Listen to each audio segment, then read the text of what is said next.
good for you. Come on. We'll think of another place. Come with me. Let's have a smoke break. Nah, not just a normal break. It's smoke break. Smoke break. Smoke break.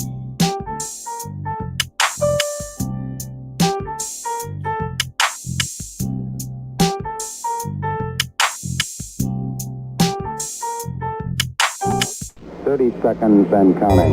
There were plenty of years where there were guys who would dread being drafted by the Buffalo Bills. Not anymore. Astronauts report it feels good. T-minus 25 seconds. Brandon Beane realizes they're in a window of 2 to 3 years max to get this done while the iron's still hot. And getting Von Miller into that situation was big for the Bills.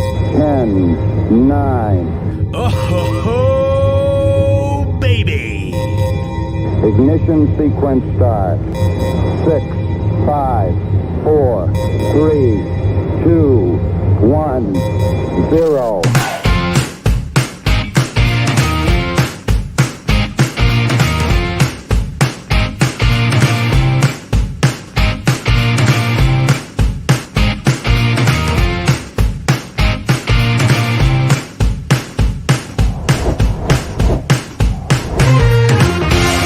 Great interview, guys.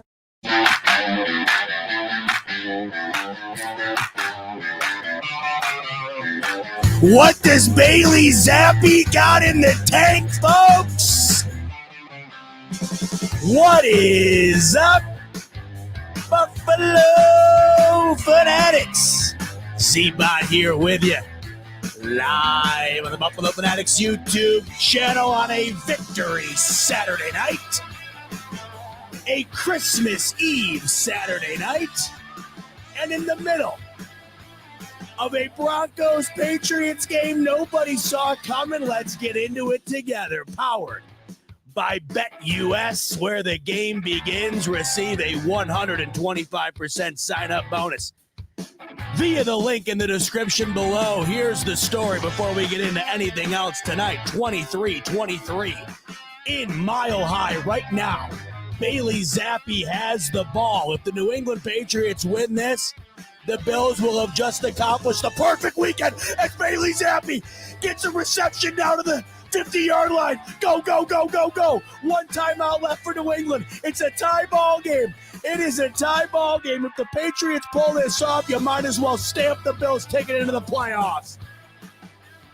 Can you believe what you're witnessing here, folks, on the smoke break on a Christmas Eve? Bailey Zappi back. He throws. Completed. Ball is currently at the 43-yard line of the Denver Broncos. This Patriots kicker has been terrible all year. I can't even pronounce his name. I don't even know who he is. He's missed like 7 or 8 field goals. Strap in, folks. We're starting the smoke break off hot tonight. 23-23. Pats just called a timeout. 18 seconds left. What an absolute implosion by the New England Patriots, who had a 23-7 lead to kick off the fourth quarter. It has been a meltdown ever since. But can Bailey Zappi fever, bring it home for the Buffalo Bills? Here we go. 18 seconds. 2nd and 4. Ball is at the Denver Broncos 43-yard line. Zappi under the gun, takes it. First down, New England. Get up to the line. This is going to be a deep-ass field goal. Bailey Zappi snaps it. Spike ball, 7 seconds left. Here we go. What's this kid's name? Rolano, is it?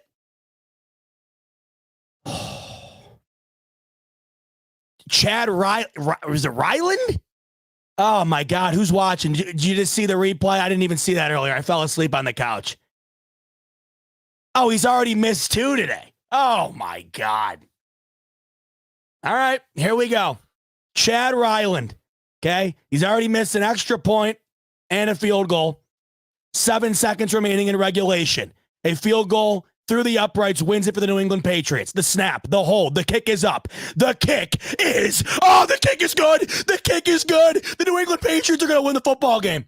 Are you kidding me, folks? Right here on the smoke break, Chad Ryland, Bailey Zappi, Bill Belichick. The New England Patriots are going to win the football game. You have got to be kidding me, folks. The Buffalo Bills have just pulled off the perfect weekend outside of the fraudulent-ass Miami Dolphins. I hate you. And I hate the Dallas Cowboys even more. We'll talk about that later. Took all my Christmas money, those assholes. But Chad Ryland, the leg of a legend. Look at that. That was good from 70. You have got to be kidding me, folks. Merry Christmas from the New England Patriots. Yeah, Sean Payne. Oh, look at that. Look at that, Shawnee P. Ha-ha. Ha-ha. No 13 or no 12 men on the field for that one, Shawnee P. Look at Bill. You got to be happy for Bill at this point. I kind of been feeling bad for Bill Belichick lately. Isn't that nuts? Isn't that nuts what's going on with us? Look at Zappy. How could you not be pumped for the kid? For BZ, the legend. All right, here we go. We still got 2 seconds. Okay.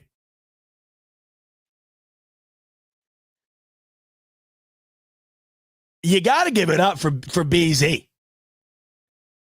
Bailey's happy. Kid had under a minute to get into field goal range, and he did it. And how about Chad Ryland? I just learned his name 45 seconds ago. Here it is, the kickoff. It is a squib kick. Nicely done. It is fielded. And it is need. Wow. Okay. Interesting. 1 second. 1 second for Russ to cook. 1 second for Russ to cook. I don't know if he's got the arm to get it to the end zone. That'd be about an 80-yard throw. They're going to have to do some pitchy woo-woo. Shout out SVP. Yeah, no way he can get it to the end zone from here. That's a 75-yard throw. I mean, he ain't no JA-17. Let's be honest here. I can't even. We got to play these guys next week. You know, these guys are on fire. Timeout Broncos. Hope you all are doing well tonight, by the way. We are just about a half an hour until Santa comes to town. He's been making his way all over the country on the NFL Network broadcast tonight. They got that Santa tracker going. And he's looking to drop off a Pats dub to the Bills fan base. And we will then go into the NYT simulator. As you know, that's my favorite. I've been spending far too much time on the New York Times simulator. And wait till you see what's in store for these Bills when we hop into that bad boy. Last I checked, if the score remains the same, unless the Denver Broncos pull off an absolute Christmas miracle here, the Bills should be up to about a 94% chance to make the playoffs. Here we go. 5 wide, empty back for Russ. 1 second on the clock. Here's the snap. Russ surveying the field, taking a ton of time, just waiting for something to get open. Still standing back there. Pat's only rushed 2. Denver's looking. Rush is coming. Russ launches all the way up into the air, and it is on the ground. The New England Patriots are victorious on Christmas Eve. And the Buffalo Bills just completed the most improbable, perfect weekend you could have imagined. Merry Christmas to everybody in Bills Mafia. What a weekend for us. It was not easy. It was borderline torture. It was a damn near Christmas nightmare. But what was almost a Christmas nightmare has somehow, some way resulted in an absolute Christmas miracle, because almost everything these Buffalo Bills needed to happen has happened. Outside of the Dolphins, I'm still sick to my stomach about it. I don't even want to talk about it. If you follow me on Twitter, you know why. Launched a fat bag on the Dallas Cowboys. I should have known better. You know, it was the battle of the frauds. Who could out-fraud one another? I shouldn't have trusted either of them. I just thought, you know, the Dallas Cowboys coming off of the embarrassment the Bills handed to them, I had just figured they'd bounce back. They would show a bit more heart. they would have a bit more energy than a Miami Dolphins team who came off a dominant win last week. I just thought the Cowboys might want it a little bit more, but frankly, it was a battle today of what team didn't want it as much, who wanted it less.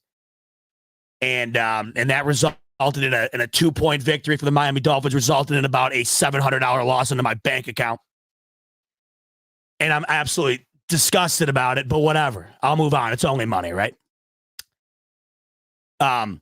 Let's get into the simulator right away. A lot to talk about tonight, including the game last night, and we'll dive into exactly my thoughts on what we saw last night, because a couple of different ways to view it. I'll talk about how I'm sitting at it, right now, as I'm about 24 hours removed from that game, where I'm at right now, because that game last night was absolutely disgusting. But at the end of the day, it was a Bills win. And you've heard me on here 1,000 times over the last month or so, right? And what I've said is I don't care how they do it, what they got to do it. They just have to do it. And last night was exactly that. Okay, here we go. New York Times simulator. Now, this is not updated. Let me go in and update it to a Patriots W.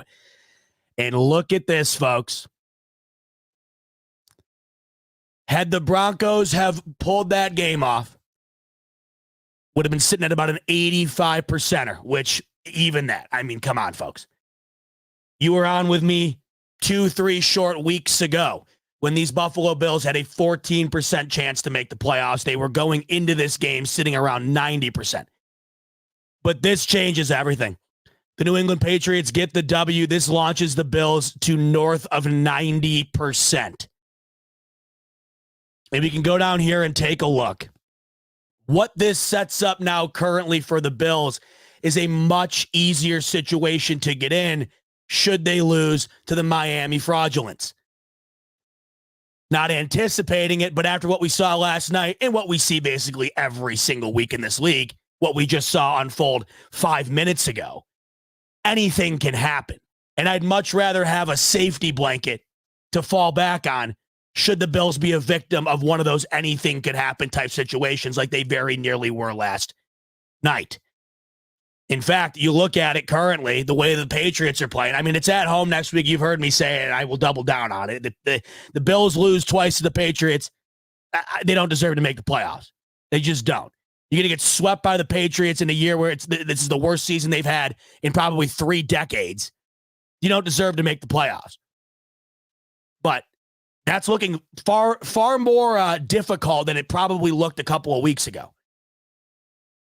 This is now a New England Patriots team that has beaten the Pittsburgh Steelers in prime time, and I understand the Pittsburgh Steelers aren't anything special, but, hell, they just beat the living shit out of the Cincinnati Bengals yesterday, and now they knock off a Denver Broncos team. You just could not have possibly saw this coming. The tall order to go into Buffalo next week and sweep these guys, but like I keep saying, you just never know. But let's take a look and see what is now being laid out for these Buffalo Bills moving forward in regard to the playoffs. As you can see, before we even touch anything, 91% as it currently stands. These games, as you can see, the remaining games tomorrow on Christmas Day, they really do not factor all that much into the Bills' playoff chances, mainly because the Ravens are more than likely going to get that 1 seed. The other 3 teams involved here, all NFC games or teams. And then the Chiefs, Raiders, I don't know if that does anything. I don't think it really does either way. No. So it doesn't matter. We don't really have much of a rooting interest tomorrow either way. But I'll just fill these in based on what I think is going to happen. And let me see if that does anything. Okay, so I'm guessing based on strength of schedule or something. Should the favorites all win tomorrow, which is what I just selected, the Bills would be at about a 92, but, very marginal. And I don't know how much is factored into the overall seeding based on those 3 games tomorrow. From what I can tell, it's very marginal, if anything. So 2 weeks left, and week 17 is now the next obstacle the Bills have to get over in order to pursue these playoffs. As you can see, if the Bills beat the Patriots next week, that's going to launch them up to 98%. Let's go through right now and see what could happen next week for the Bills to get it done.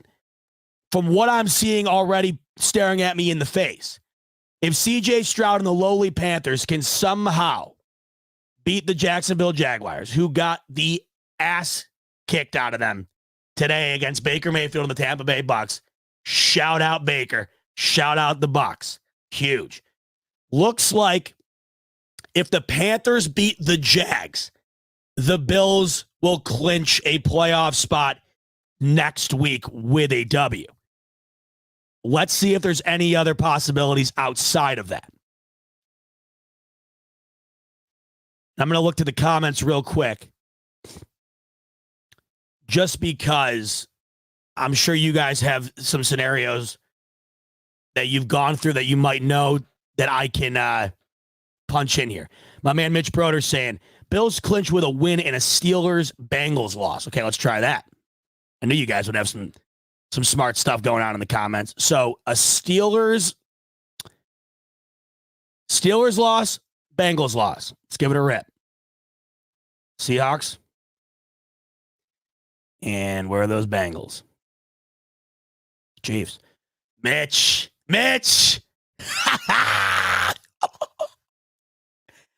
And let me tell you something.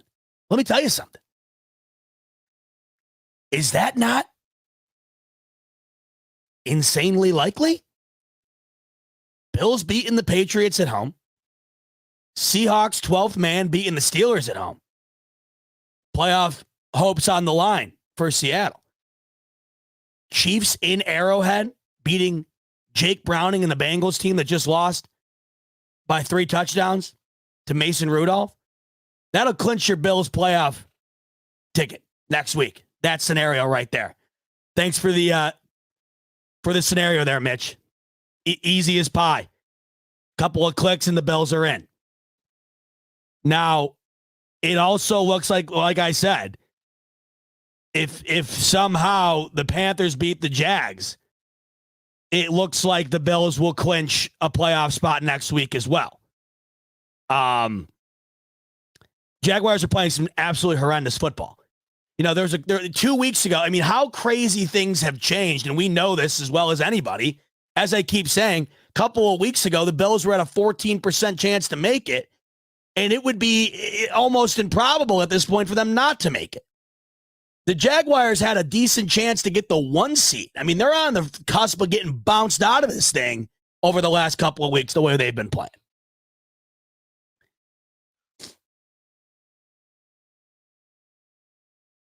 So that's a scenario.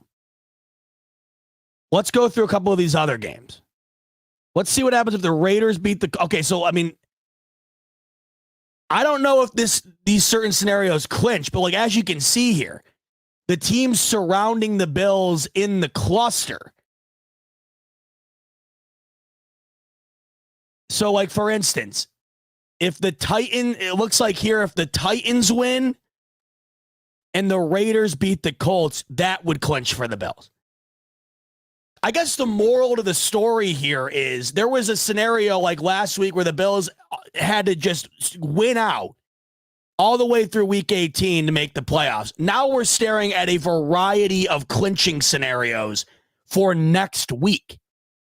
The Bills can then go into Miami with the reassurance that they're going to be in the playoffs regardless of what happens in that game. Let me head over to Twitter and see if I can find some more scenarios. I'm sure somebody's got to be on it. We've all been waiting. Here we go. My brother Pete DiBiase. Love Pete. Pete's on Twitter. He's saying Bills beat Patriots, Seahawks beat Steelers, Chiefs beat Bengals. Okay, we already did that one. We got that one. Shout out Pete, though. He's on it. Let's keep scrolling Twitter. And obviously, of course, this includes or is reliant upon rather a Bills W. I mean, obviously, everybody is aware of that. You got to beat the Patriots next week. But how fun will it be if the Bills obviously win here, and then you're going to get the 1 o'clock window where it doesn't even matter. You're going to be able to move into the late window with a ton of rooting interest. And I love that. So essentially, you're going to have the Bills. If you get the W here at 1 o'clock, you're going to move into the 4 p.m. window. What you're going to want to do is you're going to want to double box up the Steelers game and the Bengals game. And you're just going to be rooting heavy for the Hawks and the Chiefs. And that's going to clinch it up for the Buffalo Bills. Now, the other scenarios that I went through here, I don't know if they necessarily clinch it, right? Like with the Raiders winning here, whatever. But as you can see, you're getting into this like sub 99% area. The other games will obviously impact it. But what it's starting to look like here is there's multiple scenarios for the Bills to be able to make it. The one that's foolproof is the one that my man Mitch came in here with, and the one that I'm now seeing all over Twitter, because that seems to be the most logical one. And if you're just going based on the betting markets, who Vegas anticipates to win, I mean, the Bills are a 13-point favorite against New England next week. I'm not sure. I mean, I can look it up right now. I mean, we'll just look at right now what these teams are favored at for next week. Because, essentially the map for the Bills to clinch next week is what would be the ultimate outcome of the favorites getting it done. So as it stands currently, Bills 12.5-point favorites at home. We move on to the Seattle game. Seattle currently a 3-point favorite at home. That one to me seems like the one that's probably going to be the biggest bitch. I don't trust Seattle at all. I just don't. I mean, hell, you saw the Seahawks today, and it took them everything to get a W. They are not a team that I have a full faith in getting a W. I mean, they took them down to their final drive to beat the Tennessee Titans, right? But they're 3-point favorites against Pittsburgh. So what you can discern from that is essentially they're a home favorite, and that's that. It's a coin flip game as it currently stands. Seattle gets the benefit of being at home. And then KC at home, they are over a touchdown favorite against the Cincinnati Bengals. So all three scenarios the Bills need, including their own, all the favorites, and that would clinch it up for the Buffalo Bills.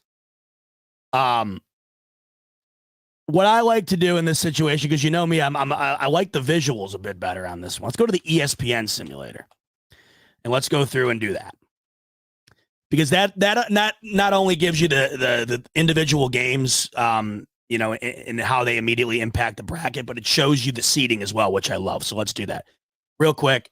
Let me grab my fan over here because Zappy's got me sweating a little bit over here. I'm kind of getting a little worked up. One sec.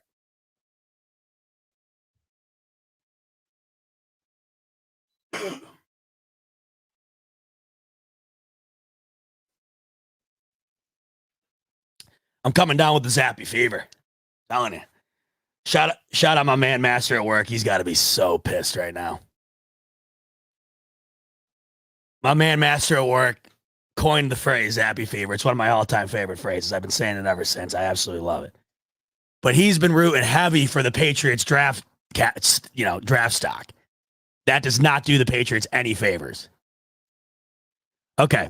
As you can see here, we are now in the ESPN simulator.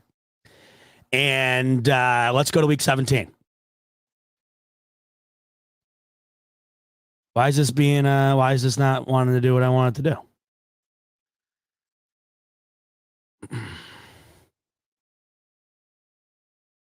What are we down for maintenance here, ESPN? What's the deal?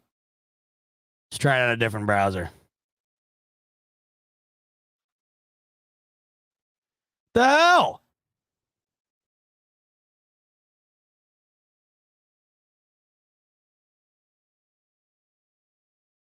You got to be shitting me. It's like, ESPN trying to figure out the situation here. Is there another playoff simulator that's like ESPN's? What the hell? The devs must have taken the night off for Christmas, I guess. All right, this one looks good. I like this one.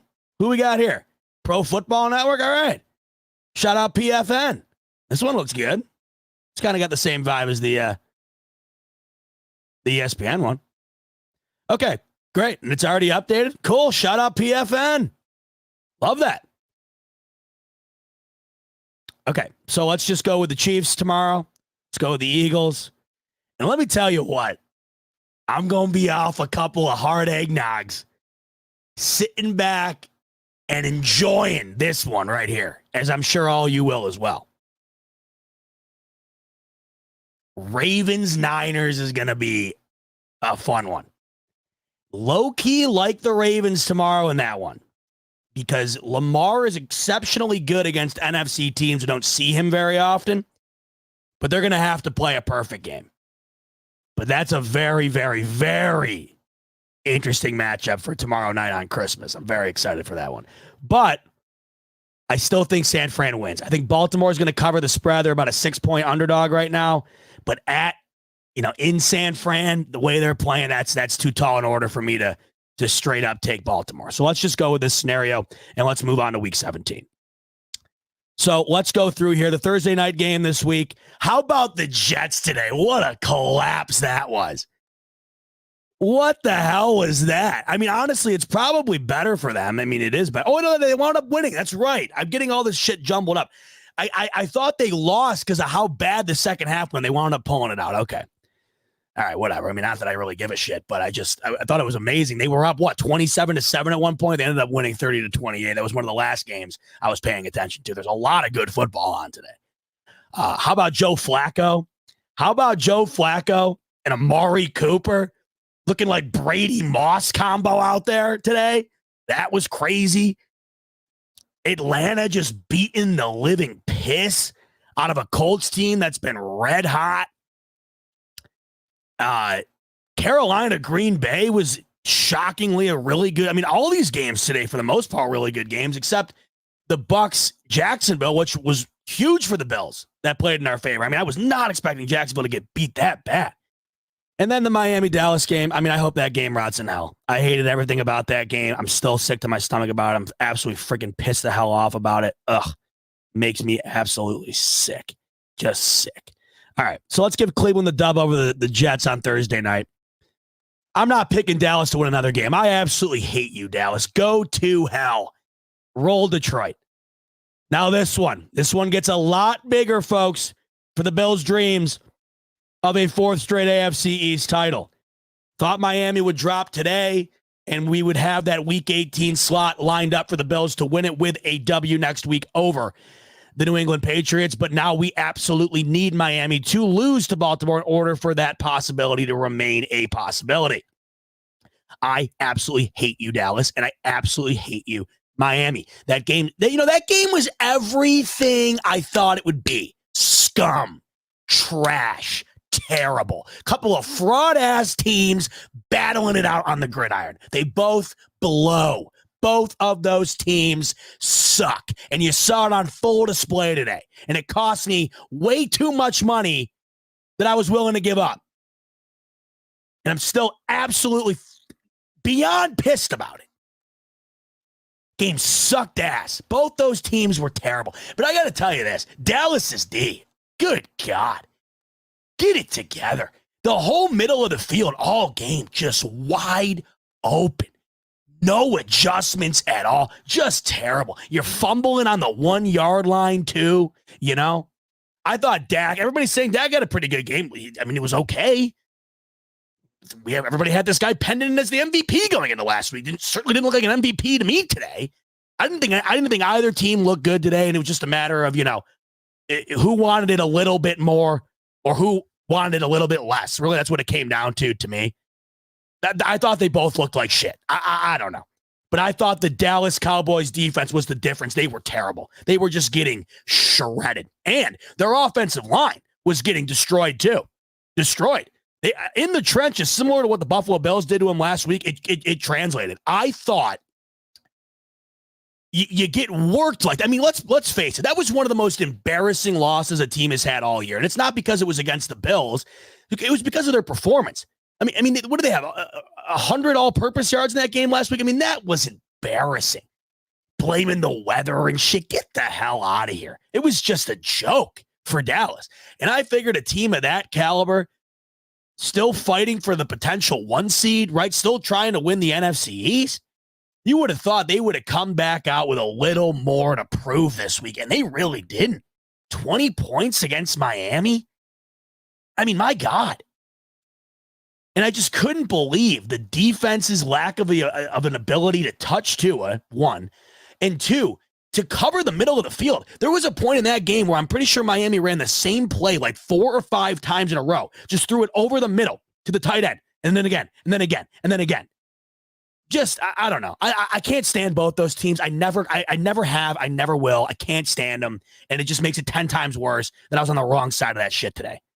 So screw them both. So loss to you, Dallas, and a loss to you, Miami. Go Birds. Okay. Bills, Patriots. And that gets a little more interesting today, folks. This Patriots team, they're not terrible. For starters, that defense, let's talk about how they won this game tonight in the first place. This game wouldn't even be the same if they didn't do what they did on the opening drive. So Patriots get the ball right off the bat, opening kick, get the ball. First snap of the game. Bailey's happy fumble. Denver Broncos are on the 5-yard line of the New England Patriots. And goal line stand. 4 consecutive stops for the New England Patriots. That really wound up being the difference in the ballgame. So we all know the Patriots D, they're always going to be stingy, and they have been.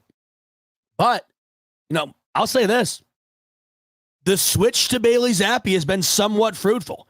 Now, granted, the fruit, you're still probably going to want to go over to another aisle in the grocery store and grab the organic stuff, But it's been edible, Sometimes you're just looking for edible. You don't feel like spending the $10 on the half pound of organic blueberries.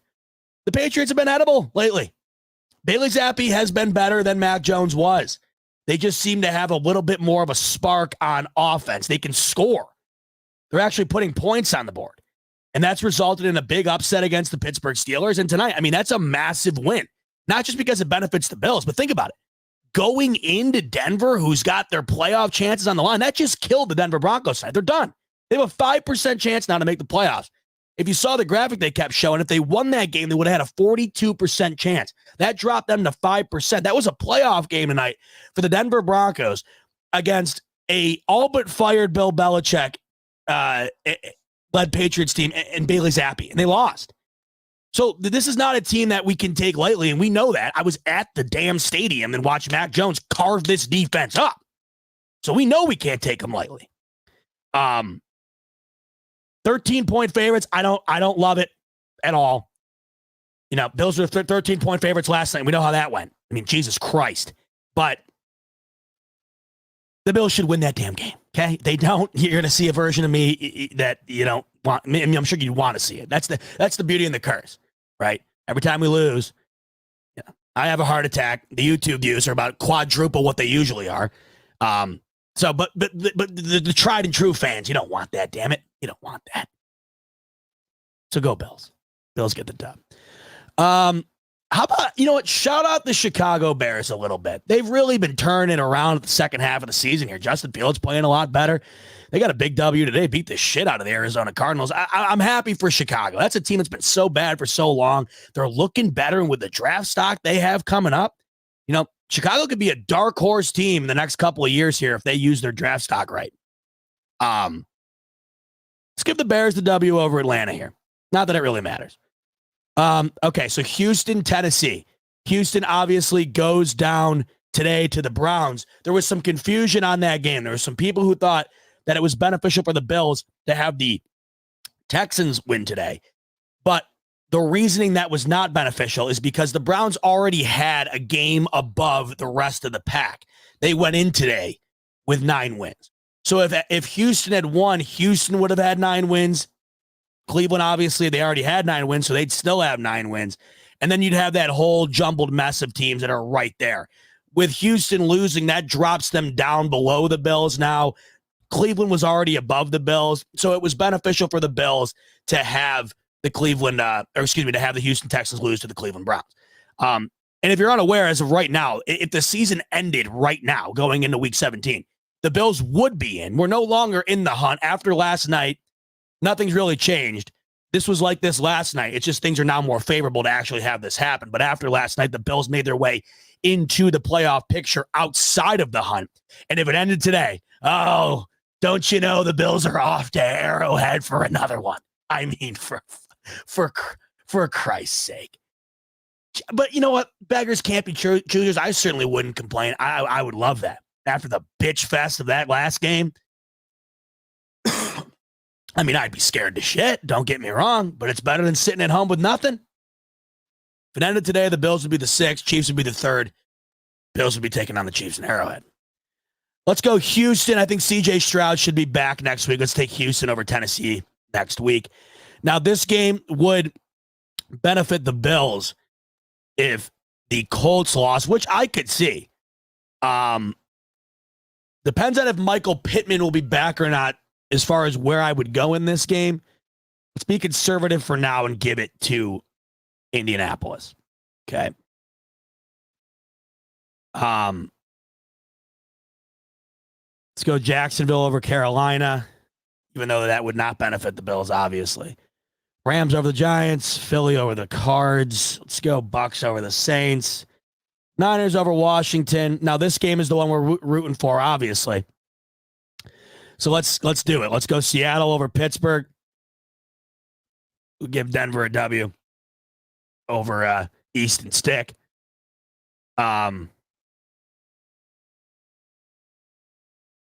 Kansas City, we want that. We need that for the clinch. And then this would be an interesting one for the division here. Green Bay, I mean, damn, should have lost today. Gonna give it to them though. Green Bay next week. Okay, so let's move on to week 18. Now, if whatever unfolds here just happens to happen, this changed the picture a bit, as you can see. The Chiefs were bumped up to the 2 seed. Miami bumps down to the 3 seed. That would be who the Bills would play should this scenario occur. Going into week 18, this would be your playoff picture right here in the AFC. And that would result in the Bills being the 6th seed heading to Miami, which would result in a back-to-back battle in Miami. You wonder if the Bills would stay out there if this winds up being the case. That would be nuts. Okay, then the final week of the year. And obviously the way I have it here with Baltimore beating the Miami Dolphins, that would make this upcoming week 18 game for the division title. Let's see what happens. Let's see what the seeding would be if the Bills end up getting to that, get the title and win that game. Let's see what ends up happening here. Let's go Seattle here. We'll go Baltimore here, Tampa Bay, Cleveland here, Detroit. Let's go Green Bay. Now, I'm guessing this game right here might determine who gets a playoff spot based on what I'm seeing here. If C.J. Stroud's healthy, I'm going to give it to Houston. That would put Houston in. Now, let me see if that changes. Okay, so that is for the 4 seed. That might be for the yeah,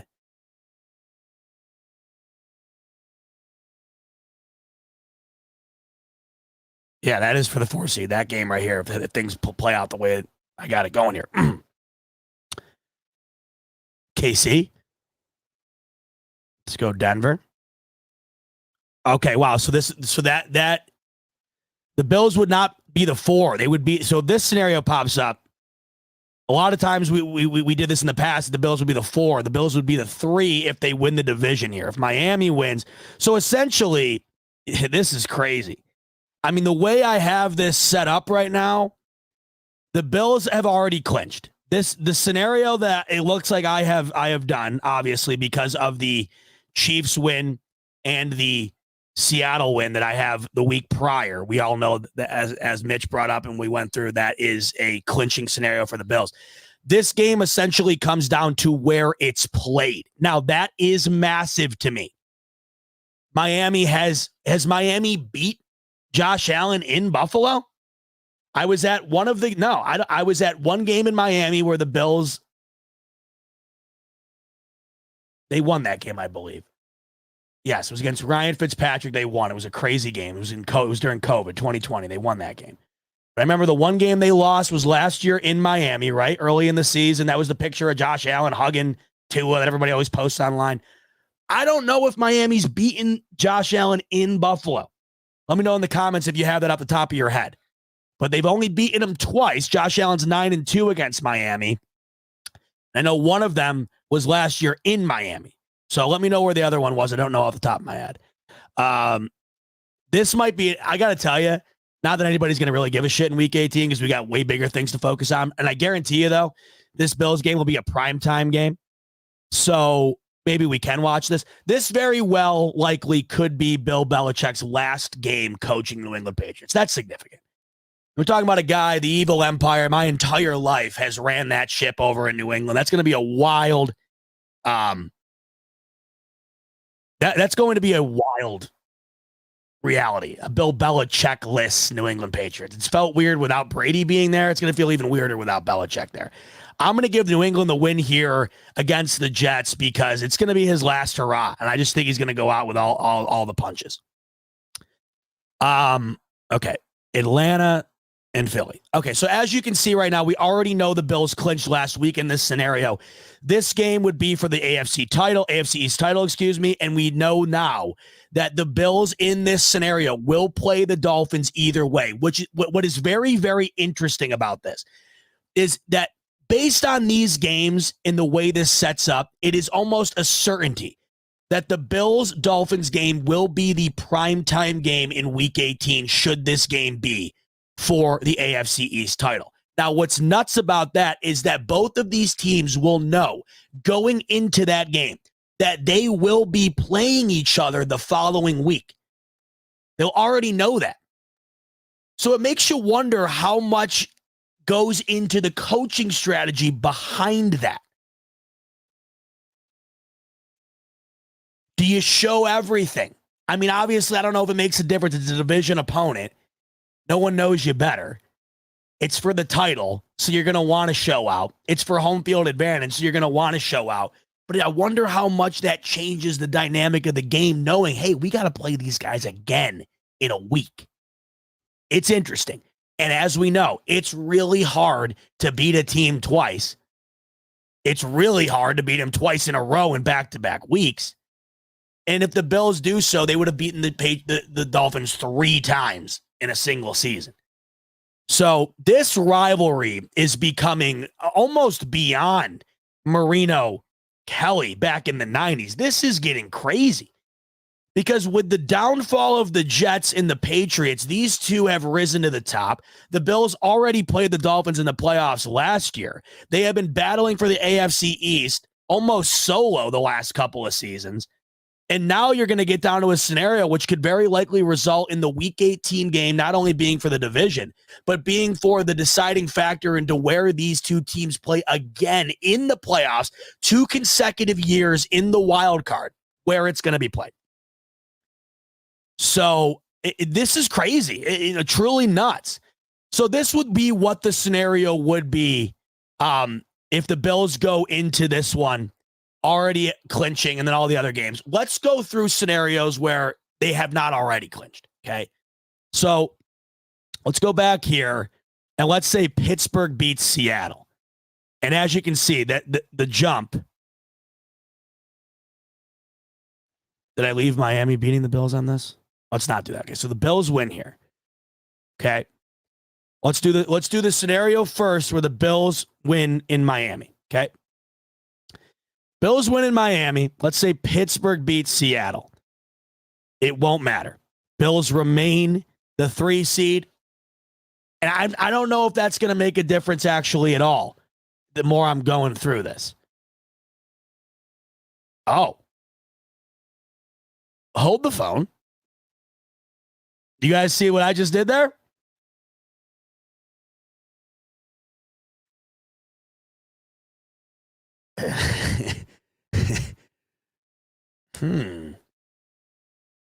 So looks like if the Chiefs somehow lose at home to the Bengals, the Buffalo Bills, who were like the 11th seed last week, would be the 2 seed, which would mean they would have home field advantage in the playoffs until the AFC Championship should Baltimore still be alive.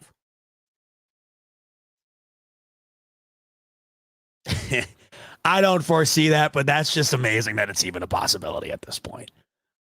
Let's give Casey the win here.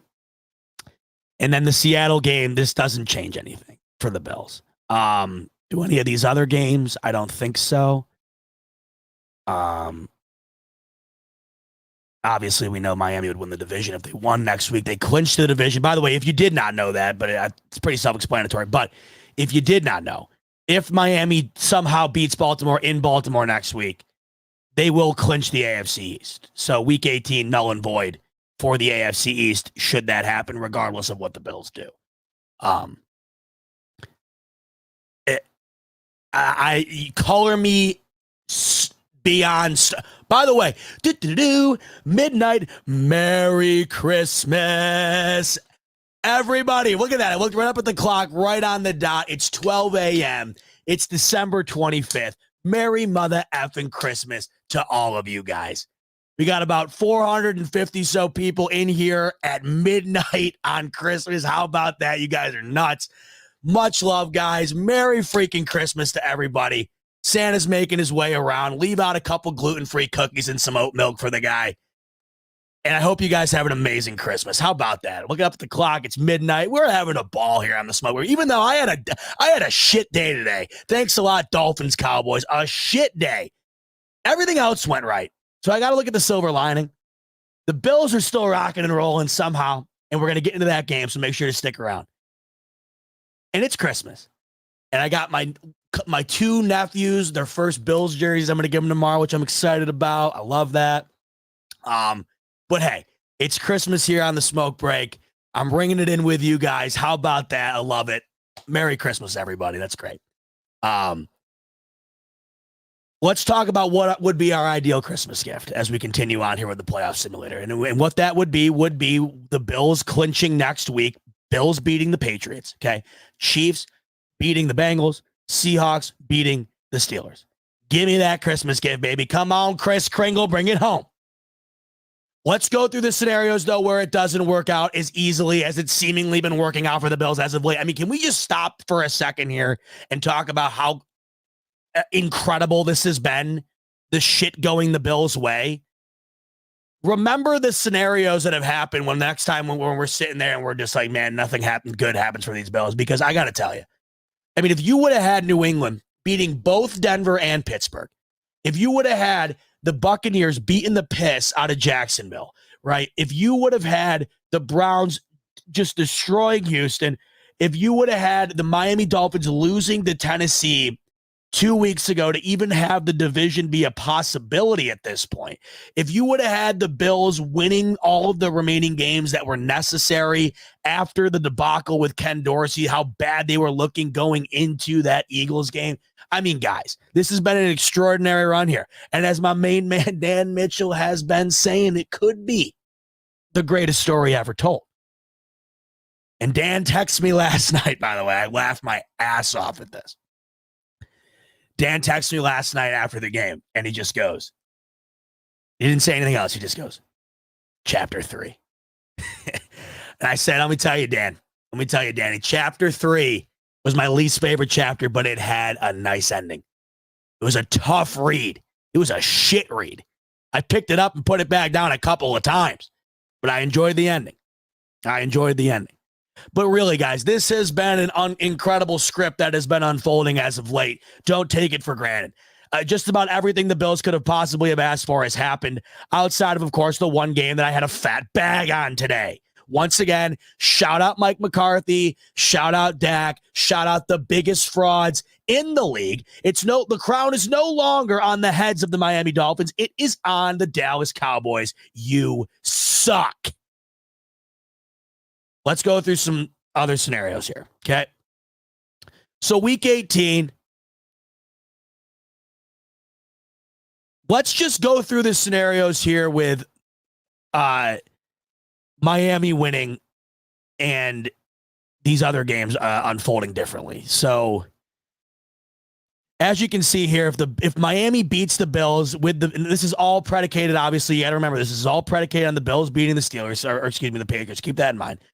Bills beat the Patriots, but they lose to the Dolphins. There's a scenario here where if KC loses to Cincy, Miami would then be the 2 seed, and the Bills would still end up playing Miami in the wild card. If Pittsburgh wins, that game doesn't really seem to matter outside of clinching for the Bills next week.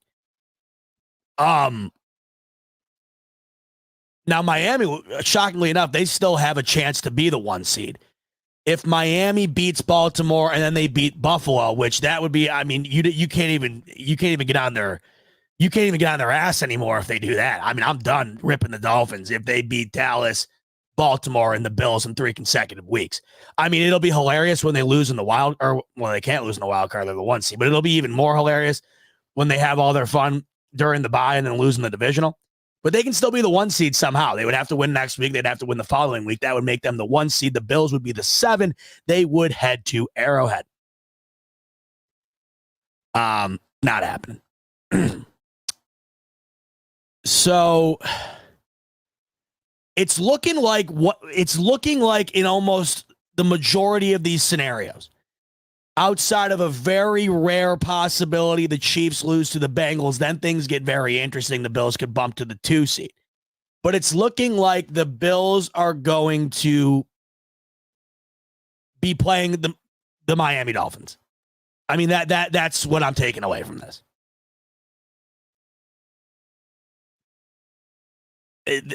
Every other scenario to me, I just don't think is quite nearly as likely. Let me just out of curiosity see what happens if this happened.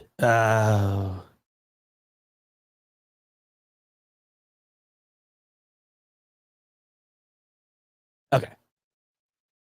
Okay. So let's, I hate to even, talk about it, but let's just run through this real quick. Let's say Zappy Fever carries itself into Buffalo next week. The Bills can still lose to the Patriots, but beat Miami, and they'd be the 7 seed. So, keep that in mind. I don't even want to talk about that. Can we not talk about that? Good. Great. Let's not do that. I saw someone ask here, let's talk about the possibility of a KC loss tomorrow. Okay. Interesting.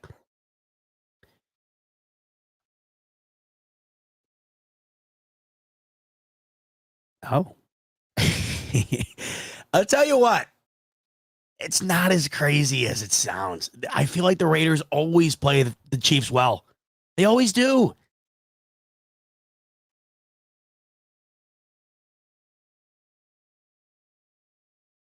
So that scenario propels the Bills into the 2 seed against Houston.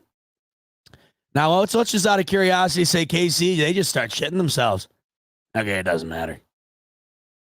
Thought that might change things. Okay, so I guess this is what I'm seeing.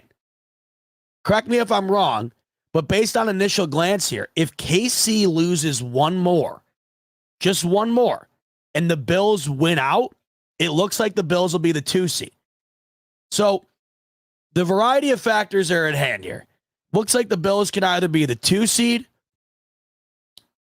the 6 seed, the 3 seed, or the 7 seed. The 6 seed or the 3 seed would be dependent on whether or not they won or lost the division. If they win the division and KC wins out, they would be the 3 seed. They lose the division, the Bills would be the 6 seed. If KC loses a game and the Bills win out, the Bills would be the 2 seed. So those are pretty much your scenarios at hand here. So that would be interesting. I mean, I don't see it, but division game, Raiders always seem to give them a tough one. Wouldn't blow my mind as much as you might think.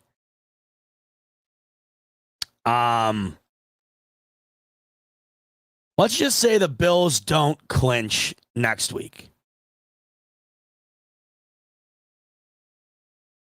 Let's say Pittsburgh beats Seattle. And then let's say the Bills lose to Miami. Okay. So even that, I mean, look at.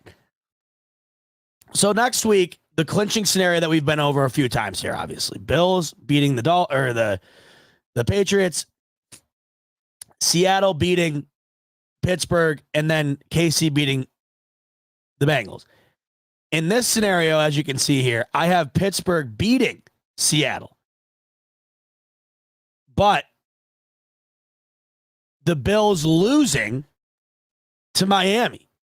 And it still doesn't matter. The Bills are in. They'll be the 7 seed in that scenario.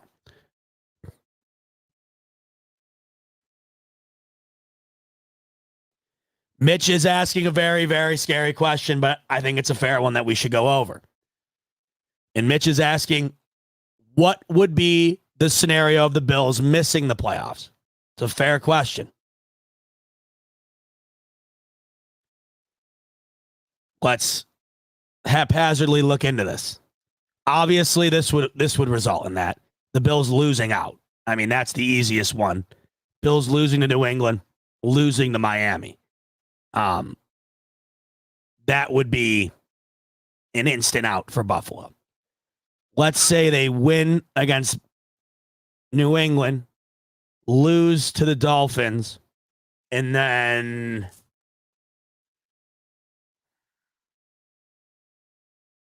I don't know. I mean, okay, here you go. So here you go. Here's one. And this would have to be an utter collapse. In this scenario, if Pittsburgh, who the week prior, if Pittsburgh beats Seattle, and the Bills lose one more, and then Pittsburgh beats Baltimore, which would be a massive upset because that would swing the Baltimore Ravens from the 1 seed to the 5th, to the 5th seed. Yes. That would bump the Bills out. So you got that?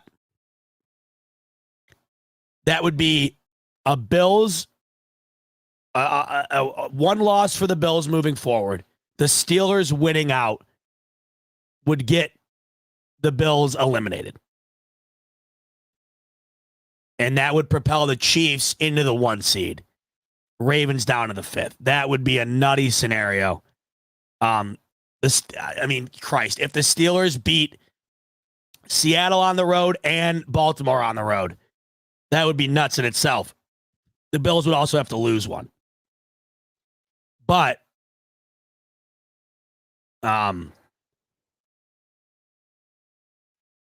that's a real scenario.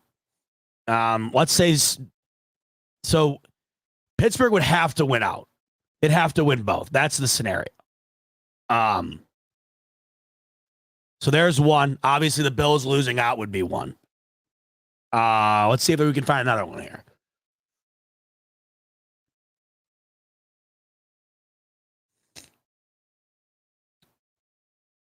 Who else is right around? Okay, so Cincy might be one.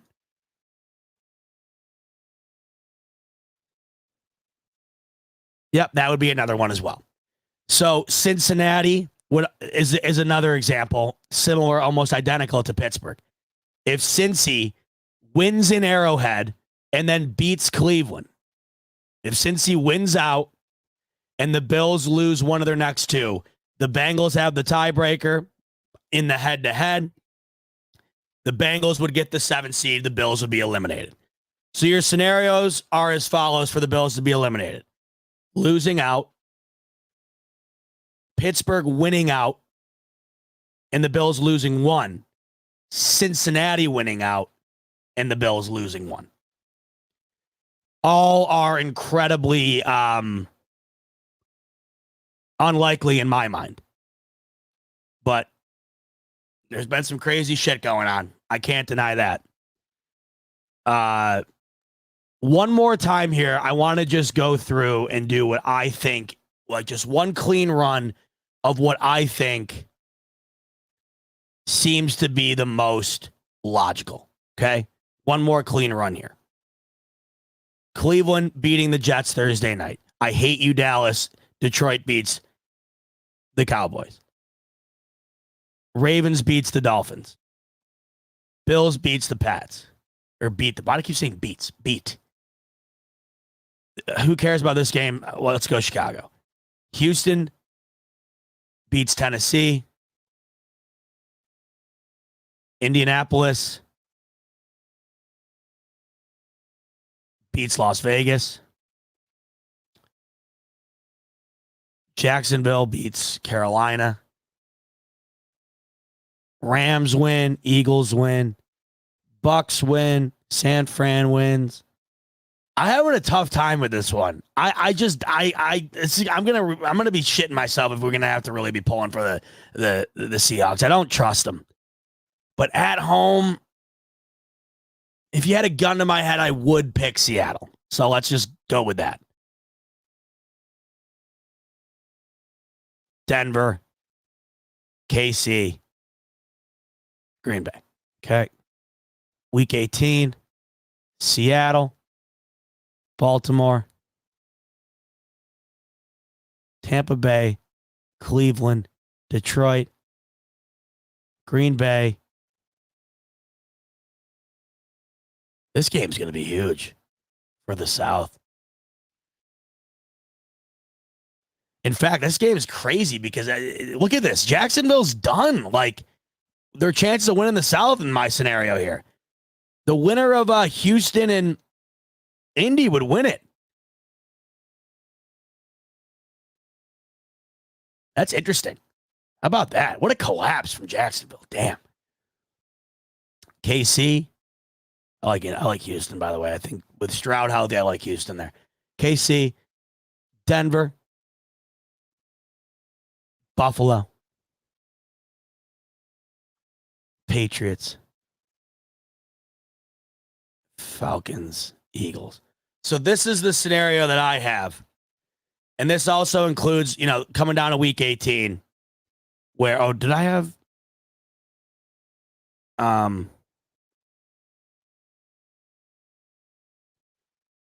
wait.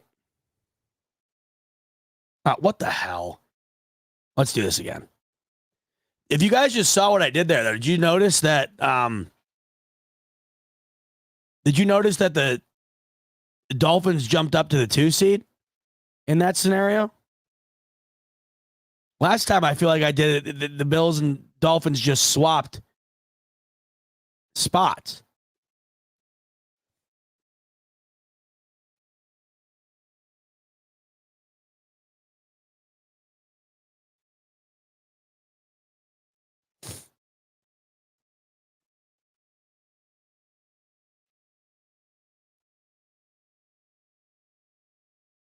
Let's try that again.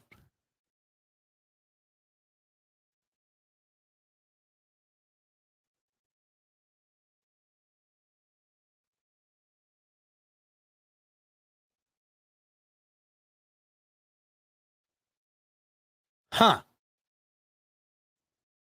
Why do I feel like this is totally different now? Why does it not seem completely? What did I do differently? This is why I hate this shit. You can never keep track of anything. Didn't I do this earlier where the Bills were the 6 and the Dolphins were the 3? I guess it really doesn't matter. They just, for some reason, whatever's going on here. Oh, I forgot to pick the week 15 games. That's why, idiot. Or the week 16 games, the final games. That's why. Duh. There we go. I knew I was missing something. Okay, that's why. I missed the remaining games for tomorrow. Okay, so yep. What? Dude, I don't know what's what anymore. I thought the last time I did this, the Bills swapped the week 18 games, the Bills swapped with Miami here. Either way, the Bills are in. I really don't give a shit. But I thought the last time I did this, it was just a swap of what's what. What did I change? Did I change this? No, that doesn't matter. Oh. No, that doesn't matter either.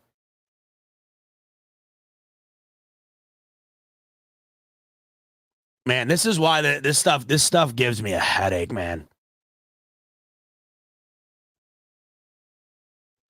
Oh. Mitch, you're on fire tonight. This was what I had differently.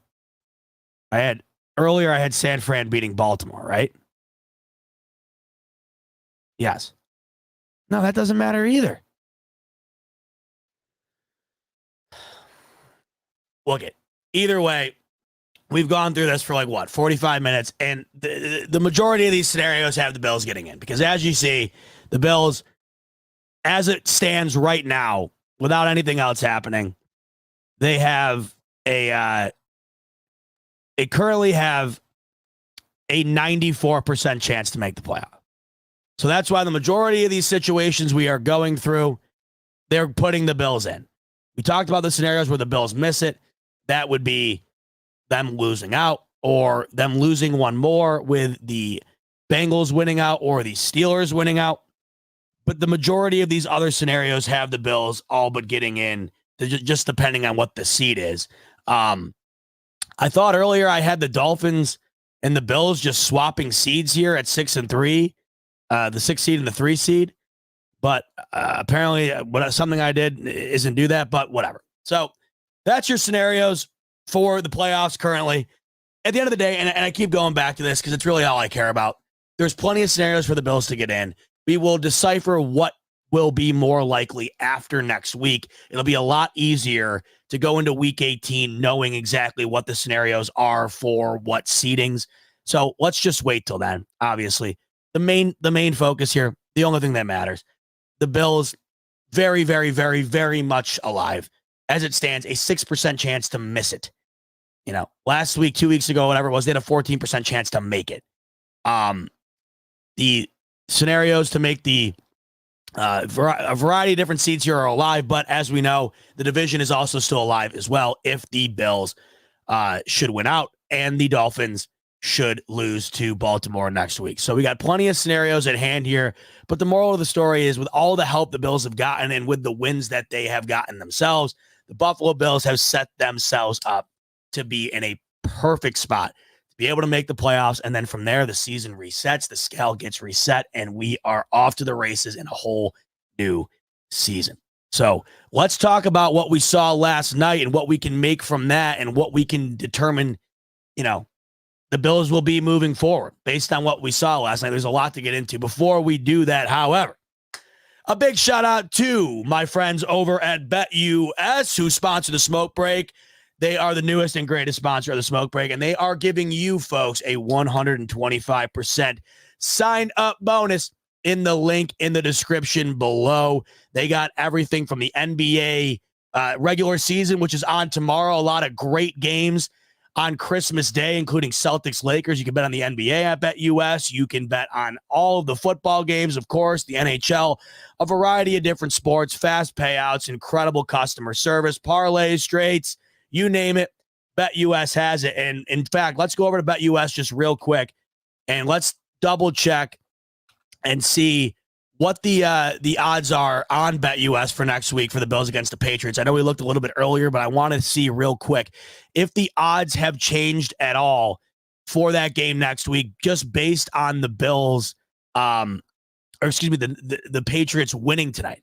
I wonder if that changes anything at all. Remember, last we checked, the Bills were a 12.5 point favorite. And it'll be interesting to see if it has moved at all. In fact, as I'm looking, hold that thought, because as I'm looking, I don't believe are the week 17 lines up yet? No, the week 17 lines aren't up yet over there. But last I checked, it was 12.5. I can't imagine it would move all of that much. So either way, though, the Bills are well over a touchdown favorite for next week. Not that that matters a whole ton, because obviously, as we know, last night, they were well over a touchdown favorite as well, and that really didn't matter at all. And frankly, going into that game, it was tough to understand, you know, which side to lean, because there was a variety of reasons to go with the Bills, but also on the road, that big of a favorite. You get that dead cat bounce from firing your coaches, as we've seen in the past. So, you know, not a whole lot different, but interesting nonetheless. Either way, though, BetUS is the place to go in order to get all of your your bets laid down, including Bills Patriots next week. Those lines will be up soon, and then you can continue to go on from there. What will be interesting is to see what the line will be for the AFC East title when those open up early this week as well. I'm sure the Bills will probably be plus money at that point. But either way, BetUS has all of it. 125% sign-up bonus in the link below. Make sure to click that and take advantage of it. One more quick word from BetUS before we talk about what we saw last night between the Bills and the Chargers. BetUS, America's favorite sports book, where you can bet on everything anytime. Sportsbook, casino, horse racing, live betting, and more. We have the best bonuses in the industry. That's right, get a 125% sign-up bonus. And to celebrate our 30-year anniversary, we are giving up to 30 risk-free bets, a truck, Super Bowl tickets, and more.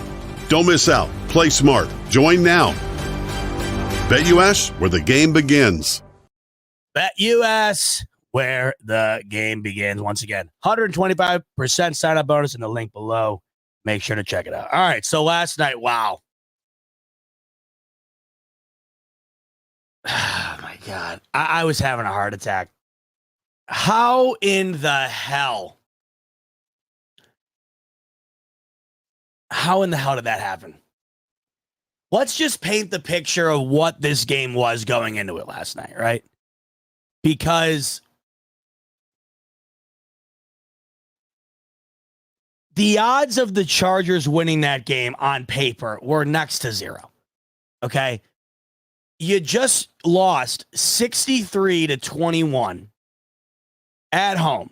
It was the worst, or not, it was on the road. Either way, I don't think it matters. 63-21 to the Las Vegas Raiders. Okay. A team that had the same record as the Chargers in that game. It was the worst loss in franchise history for the LA Chargers. It was so bad that they would go on to fire Brandon Staley and they would fire their GM. They're also without Justin Herbert. They're also without Keenan Allen. Their top receiver going into it was Palmer, who I believe is in his second year. Austin Eckler hasn't been nearly the same this entire season. So when you looked at it, you're talking about a team that has an interim coach in his first ever game going into it, with a backup quarterback making his second ever start without their best offensive piece, who's also out on injury.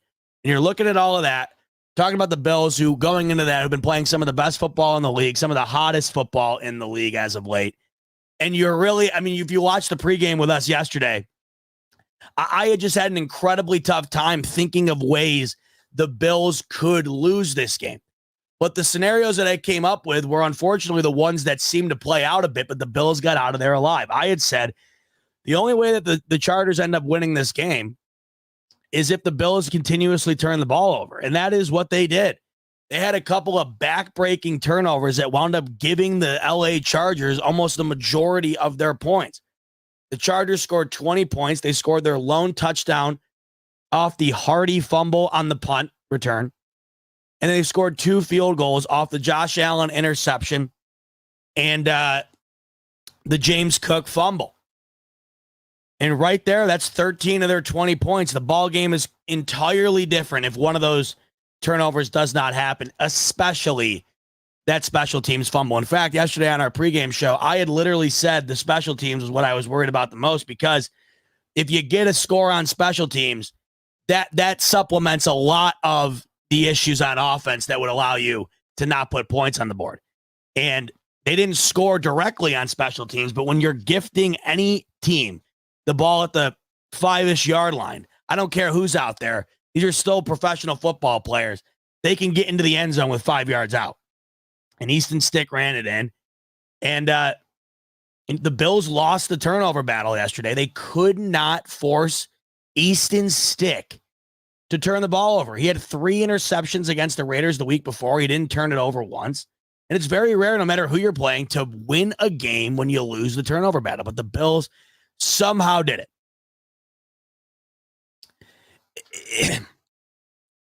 It was never easy at all. And in fact, there was a point in time where I was prepared to lose that game. I really was. I was fully prepared to lose last night, because did it not seem just so Billsy? It would have been the most Billsy thing. I think I've said this on here a couple of times since this run to try and make the playoffs has started, where I said it would just make so much sense if the Bills beat the Cowboys, beat the Chiefs, if they somehow found a way to beat the Eagles, which they almost did, it would, but either way, took them to overtime. It would make sense if they played all those teams incredibly well, won the majority of them, and then went on to lose one of these games where no one saw it coming. And it just felt like that was exactly what was going to play out. And they're not out of the woods yet. They still have another one of those type of games next week against the Patriots team, like we've talked about a little bit tonight, who are better than meets the eye and can certainly sneak up on you and beat you. And they've already done that once to the Bills this year. And they're now coming off of 2 games where they've won on the road against winning teams. I mean, hell, they got more wins in the last couple of weeks over winning teams than the Miami Dolphins have this entire year. So they're not a bad team at all. The Chargers going into last night, that's a bad football team. That's a beaten down football team. No GM, interim head coach. You don't have your star quarterback who's easily a top 10 quarterback in this league. You don't have your best receiver. Your running back hasn't been playing nearly to the caliber that you expect him to. They had one of the worst pass defenses in the league, and they just somehow held in all game long. That defense played way better than I anticipated.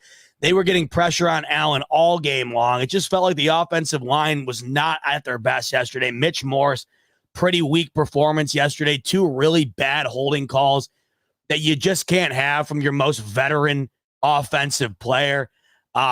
It just felt like it was a rough day in the trenches for the Bills O-line and the D-line as well. Not until late. And once again, Ed Oliver, he's playing maybe the best football on this entire team right now, Ed Oliver. He was probably the biggest playmaker on the field yesterday outside of Josh Allen, who we'll talk about in a second. But the defense, the majority of the game, could not get pressure on Easton Stick, and that's why he never turned the ball over. And you're expecting this Bills team to be able to fluster a quarterback in his second ever start, and they really weren't getting to him. Now, I'll give credit to Easton Stick. He was getting the ball out of his hands extremely fast. I have to give credit there. It just felt like he was getting rid of the ball well before the Bills had a chance to even make a move on him. And for a guy in his second start after just getting trounced the week before, I thought that kid had a lot of composure last night, and I give him a lot of credit. He stood in there, and he played a pretty decent football game under the circumstances. Made a couple of really good throws as well. I mean, think about it. You're in your second ever start. No one even knows what the hell your name is, and your top receiver would be your wide receiver 3 if Mike Williams and Keenan Allen weren't hurt. That's a tough scenario to be in. Plus, you're getting coached up by a guy who just found out he's going to be the head coach 5 days before. Like, that kid had a pretty damn good day, especially going up against the Bills D, who's been playing exceptionally well in regard to their circumstances as of late.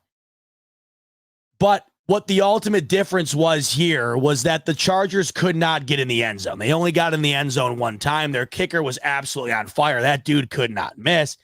And that's why I think Ed Oliver was the biggest playmaker on the field yesterday outside of Josh Allen, certainly the biggest playmaker on the field on defense, because if Ed Oliver does not get that sack at the end with the Chargers not having any timeouts, I'm not sure that the Chargers field goal kicker wasn't making one from 70 if they got in range. The Chargers get the ball with about 20-ish seconds left, and they needed about 35 yards to get into field goal range. But I'm starting to think at that time they might need even less. He was absolutely nuking field goals yesterday. He was kicking balls that looked like they were good from the other goal line. I mean, it was unbelievable. The dude was crushing the ball. And I don't care who it is. Easton Stick was throwing the ball well enough yesterday to where it felt like he can maybe get this team 30 yards right now. Let's talk about for a second just what it's like to have the psychology, the mindset of a Buffalo Bills fan in this moment. This is how sickening it is to be a fan of this team because you are so conditioned for the worst. Let's start with Mike Tirico in the picture he was painting. I like Mike Tirico. I'm not a huge fan. He's no Al Michaels. God bless him. Nobody is. I love Al Michaels. But Tirico's good. You know, he's not my favorite, but he's certainly a great broadcaster. And he was doing an exceptionally great job of hyping up the damn tension last night. It was good for anybody but a Bills fan. I've never been so... Did you know about the whole hash mark situation with Tyler Bass? Because I was unaware until Mike Tirico was making the hash mark situation with Tyler Bass out to be the biggest thing I've ever heard in my life. I started tweaking out because he's like, well, as we know, Tyler Bass's kicks go from left to right, and he loves kicking the field goals on the left hash mark. And then Collinsworth was like, yeah, and you know, Josh Allen could have ran the ball to that hash mark to set him up better. And then he's like, now he's on the right hash mark, so look out. And I'm there, and I'm like, dude, this is a 30-yard field goal, and I'm having a heart attack. I didn't know any of this. And he's saying all of this as they're lining up for the field goal. And I'm just like, yo, what? And it just felt like you've been there before where you're listening to the commentator set the stage. And you're just like, dude, this has all the makings for him to say all this shit and then Bass to just launch this 30-yard chip shot into the stands. But he made it, right? But have you ever paced more for a damn 30-yard field goal? I mean, for God's sake, Tirico, give him an Emmy for that. I mean, he had me losing my shit. I didn't know any of that. And now I'm never going to not think about it either, too, which sucks. So thanks a lot, Mike Tirico. But they make. Okay. Let's just now talk about what it's like to be a Bills fan. Continued. There is, 23 seconds left, no timeouts. And once again, I'll reiterate, it is Easton Stick. An interim head coach, no Keenan Allen. 23 seconds, no timeouts, and I'm losing my shit.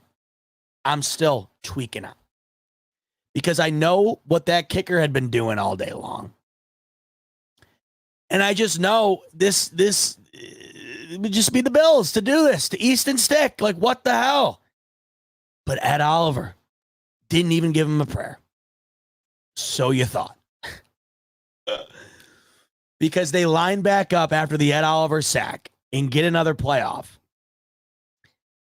And for starters, it should have been intercepted. How it wasn't, I don't know. But the ball hits the ground, and it's not like the game's over. No, that would be too easy. 1 second left. And I'll reiterate again. There is 1 second on the clock. It is Easton Stick, interim head coach. And I'm still tweaking out. No timeouts. 1 second on their own 25-yard line. I'm geeking.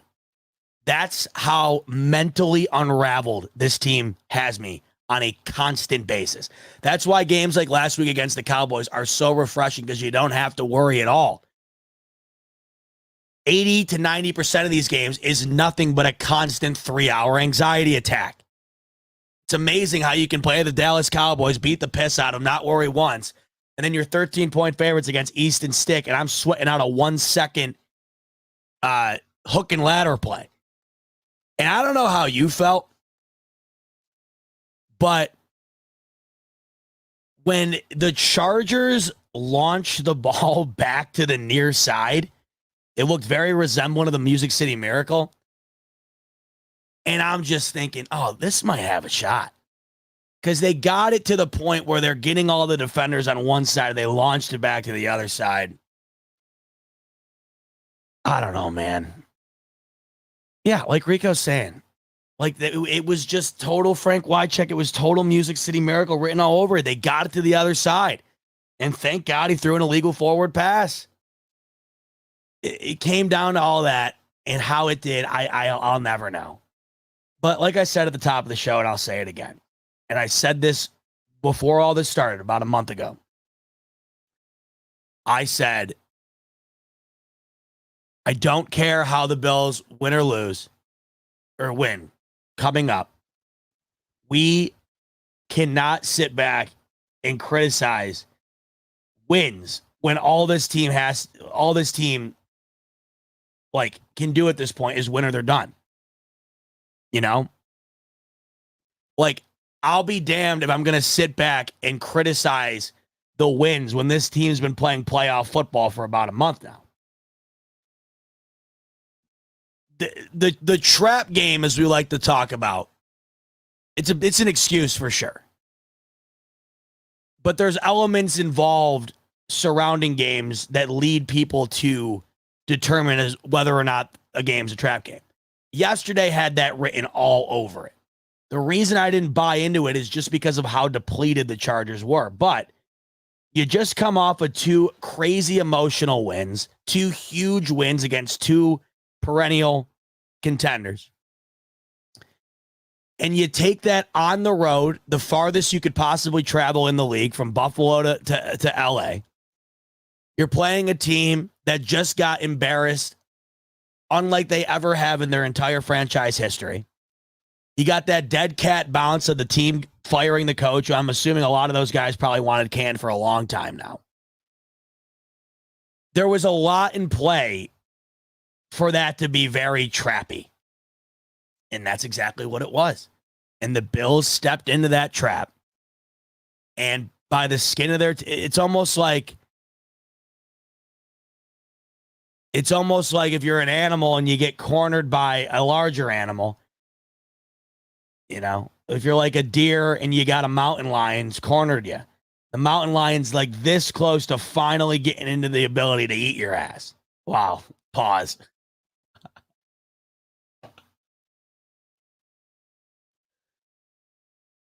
I got to get my head out of the gutter, man.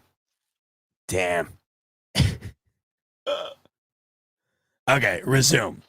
The mountain lion has got you cornered. He's ready to eat you. Okay. But the deer somehow gets out, escapes death. There was no way in hell you could possibly fathom this deer not getting ravished, but somehow makes it out. Right? I guess the easier scenario would be you got a mouse trap down, a rat steps into it, and you see him, you go to get it, and as you're undoing the latch or whatever, the rat wasn't dead, he's alive, and he scurries off once you undo the thing. I mean, the Bills stepped into that trap. The scenario here is the Bills were in the trap, they got out of the trap. Christ, does everything have to be an analogy? Because now I'm talking about eating ass. If you're going to use an analogy, bot, be a good one. Not talking about eating ass.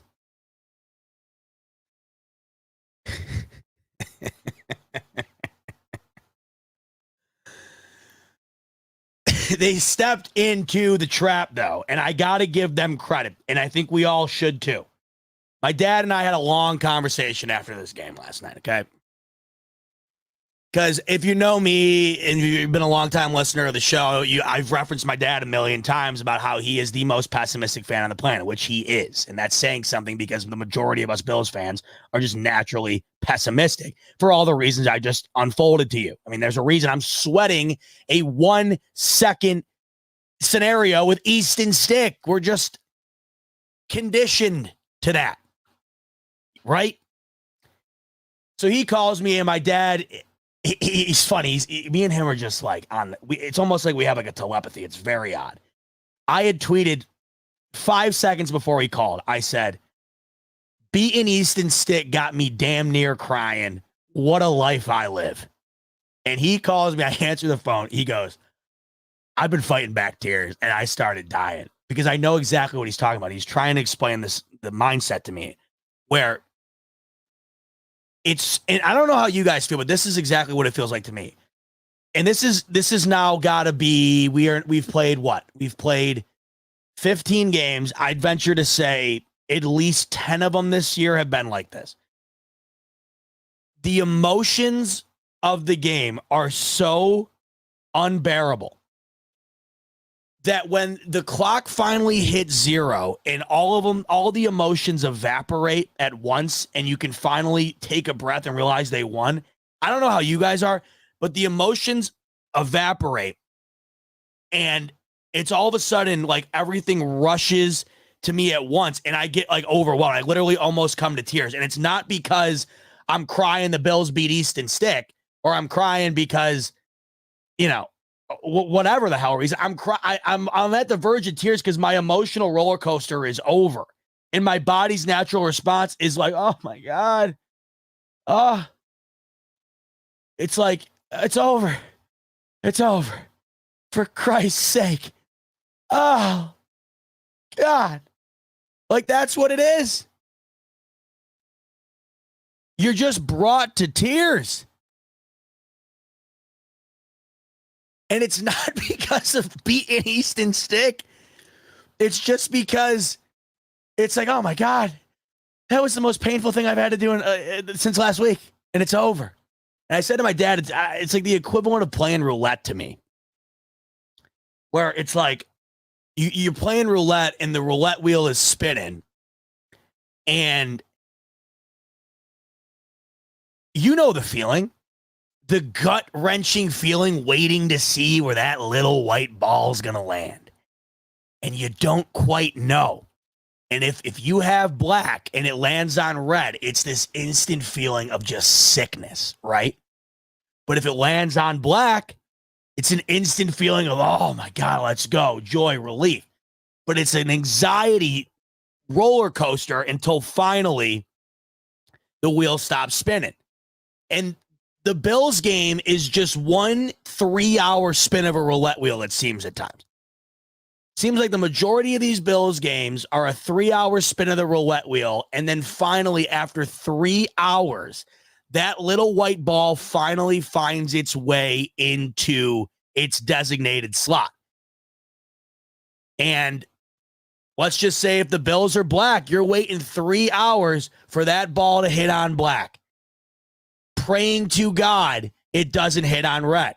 And in games like yesterday, the roulette wheel is entirely different. A game like yesterday, the colors on the roulette wheel, you would argue if there's 36 numbers going into yesterday, it's stacked in the Bills' favor to where I would argue probably 24 plus of those numbers would have been black. And the Chargers have 12 red. Way favored in the Bills side, right? And that's what makes the sweat even worse because you're watching it spin, and you know how when you're playing roulette, and sometimes it'll bounce into a number and it'll bounce back out and go into one. It felt like the ball was bouncing into the Chargers number the whole time, and it finally just landed on black. For God's sakes. That's what it feels like every time. And yesterday was no exception. I mean, all of these games have just felt like that. And, I said to my dad, he was more upset. He was pretty upset after the game, the way it went. And here's why I wasn't upset. Shockingly, I wasn't upset because the Bills have lost. How many of those type of games yesterday? Were the Bills the better team yesterday on paper? Yes. Do the Bills have the better quarterback, the better talent? Yes. Same could be said for the game against the Jets in week 1. Same could be said for the Denver Broncos game. Same could be said for the New England Patriots game. They've lost. They won yesterday. And we've seen so many times these Bills lose those games. And every team, good or bad, has those games. The Bills have been put in the situation they're currently in because of their inability to win those games. If they had beaten the Jets, if they had beaten the Patriots, if they had beaten the Broncos, you, me, and everybody else wouldn't be going into the damn playoff simulator every 3 hours because we wouldn't have to. One more of those wins, and we wouldn't even be doing that. Right? We would not even be doing it. The reason we are is because of the Bills' inability to win those types of games.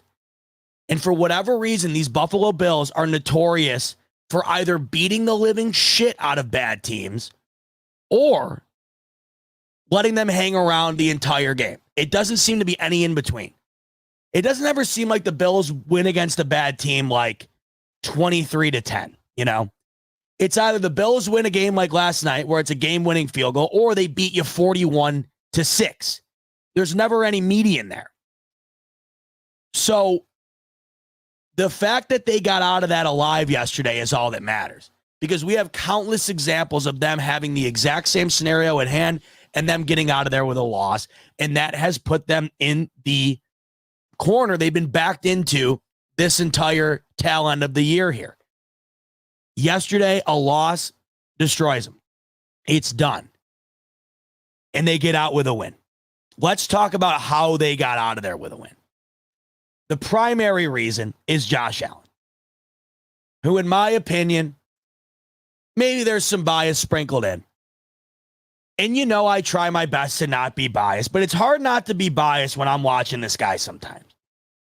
And it's hard not to be biased in a year where there really isn't a clear-cut MVP. There isn't. Dak Prescott, I mean, my God. Everybody had him as the MVP going into last week. Does he look like an MVP quarterback to you? He's not. Would the Dallas Cowboys be just as good with a variety of other quarterbacks playing? Probably. Is Dak a bad quarterback? Certainly not. Is he a good quarterback? I would say yes. Is he a great MVP quarterback? The answer is no. The same can be said for Tua Tagovailoa. Did you watch him today? How many throws did he completely miss the receiver on today? 5, 6, 7, right? Do the Dolphins win because of Tua Tagovailoa? The answer is no. Would the Dolphins be just as good with a variety of other quarterbacks playing? The answer is yes. And people get mad about that. They get mad at that. They take that as a slight, including Tua, who tells you he doesn't care, but then will proceed to give you all of the things he does not care about. I don't care about all the things you're saying, but I'm fully aware of the things you're saying, and I think about them enough to tell you I don't care. Tua, you care. It's fine. Okay? It's fine. Did people not realize the more you say you don't care, the more you care? It's just the truth. It's not a bad thing. Everybody wants to label Tua, right? And Brock Purdy game managers. I don't think that is a derogative term. Game manager means you're winning games. Nobody calls a shit quarterback a game manager, right? You're called a game manager because you're winning games and you don't have the elite talent of the top tier quarterbacks in this league. So they don't know what to call you, so they call you a game manager. Being a game manager is a hell of a lot better than being the majority of these other quarterbacks that we're watching currently. Tua is far from a bad quarterback at all. But there's a difference between being a good quarterback and an MVP. And I said this on the pregame show yesterday if you tuned in. To me, there is a handful of quarterbacks in this league, and let's just face it. The award is the best quarterback award. Let's determine what we want that to mean. Does the award go to the quarterback who had the best stats for the year? If that's so, congratulations to Brock Purdy on an extraordinary season. I mean, there's no knocking it. The guy's been absolutely phenomenal. Or is the award, however, the most valuable quarterback? The award should be renamed based on what it is. Is it best quarterback stats of the year? Or is it most valuable quarterback? They should just rename it to MVQ if that's the case, because there might not ever be another player outside of a quarterback who wins the MVP again. I think Adrian Peterson might be the last, because if it doesn't happen this year, then it's never going to happen. If Brock Purdy wins tomorrow, he will all but certainly win the MVP, and that will be the most proof you'll ever have to understand that a player outside a quarterback will never win an MVP. If not this year, then when? If not Tyreek this year, if not Christian McCaffrey this year, then when? It's not going to happen unless something absolutely insane happens. Or like a guy like Amari Cooper, like today, has like 5 or 6 of those games in a year. Maybe then it'll happen. But very unlikely. To me, if we're labeling it down to most valuable, and the key word in the acronym is valuable, and nobody ever focuses on that. If that's the scenario, if that's the case, then the award should go to a very select handful of quarterbacks on a rotation. And to me, that's Josh Allen. That's Patrick Mahomes. That's Lamar Jackson. And maybe a couple of others in there. But I don't really know if there's all that many more. Is anybody in the league more valuable to their team than those 3 quarterbacks? And I'd love to hear the answer.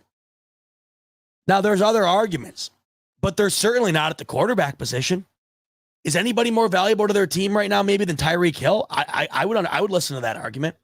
Is there anybody more valuable to their team right now than maybe Christian McCaffrey? I would listen to that argument, although I would tell you they also have a hell of a lot more pieces. than the Dolphins do. I'd really listen to the Tyreek Hill argument. I certainly would. I think the Miami Dolphins are a significantly worse team without Tyreek Hill. But outside of that, the Buffalo Bills with Josh Allen are maybe a fringe feisty team, maybe, right? They'd probably be more closer to a Colts type team where you can never rule them out, but do you really ever fear them? Would the Chiefs be multi-Super Bowl champions without Patrick Mahomes? Would the Baltimore Ravens be primed up to be the 1 seed right now without Lamar Jackson? I think the answer is no to all of those. So, to me, if it's about valuable, I personally am of the belief, and I'm trying to put my bias aside, I'm personally of the belief that there is nobody more valuable to their team in the league than Patrick Mahomes to the Chiefs and Josh Allen to the Bills. If you remove both those players from their teams, they are a shell of themselves. A shell of themselves. If you removed Tua, if you removed Purdy, if you removed Dak, that's not the same scenario. They're still more similar to what they are today than not. The Bills, the Chiefs, no. Just not true.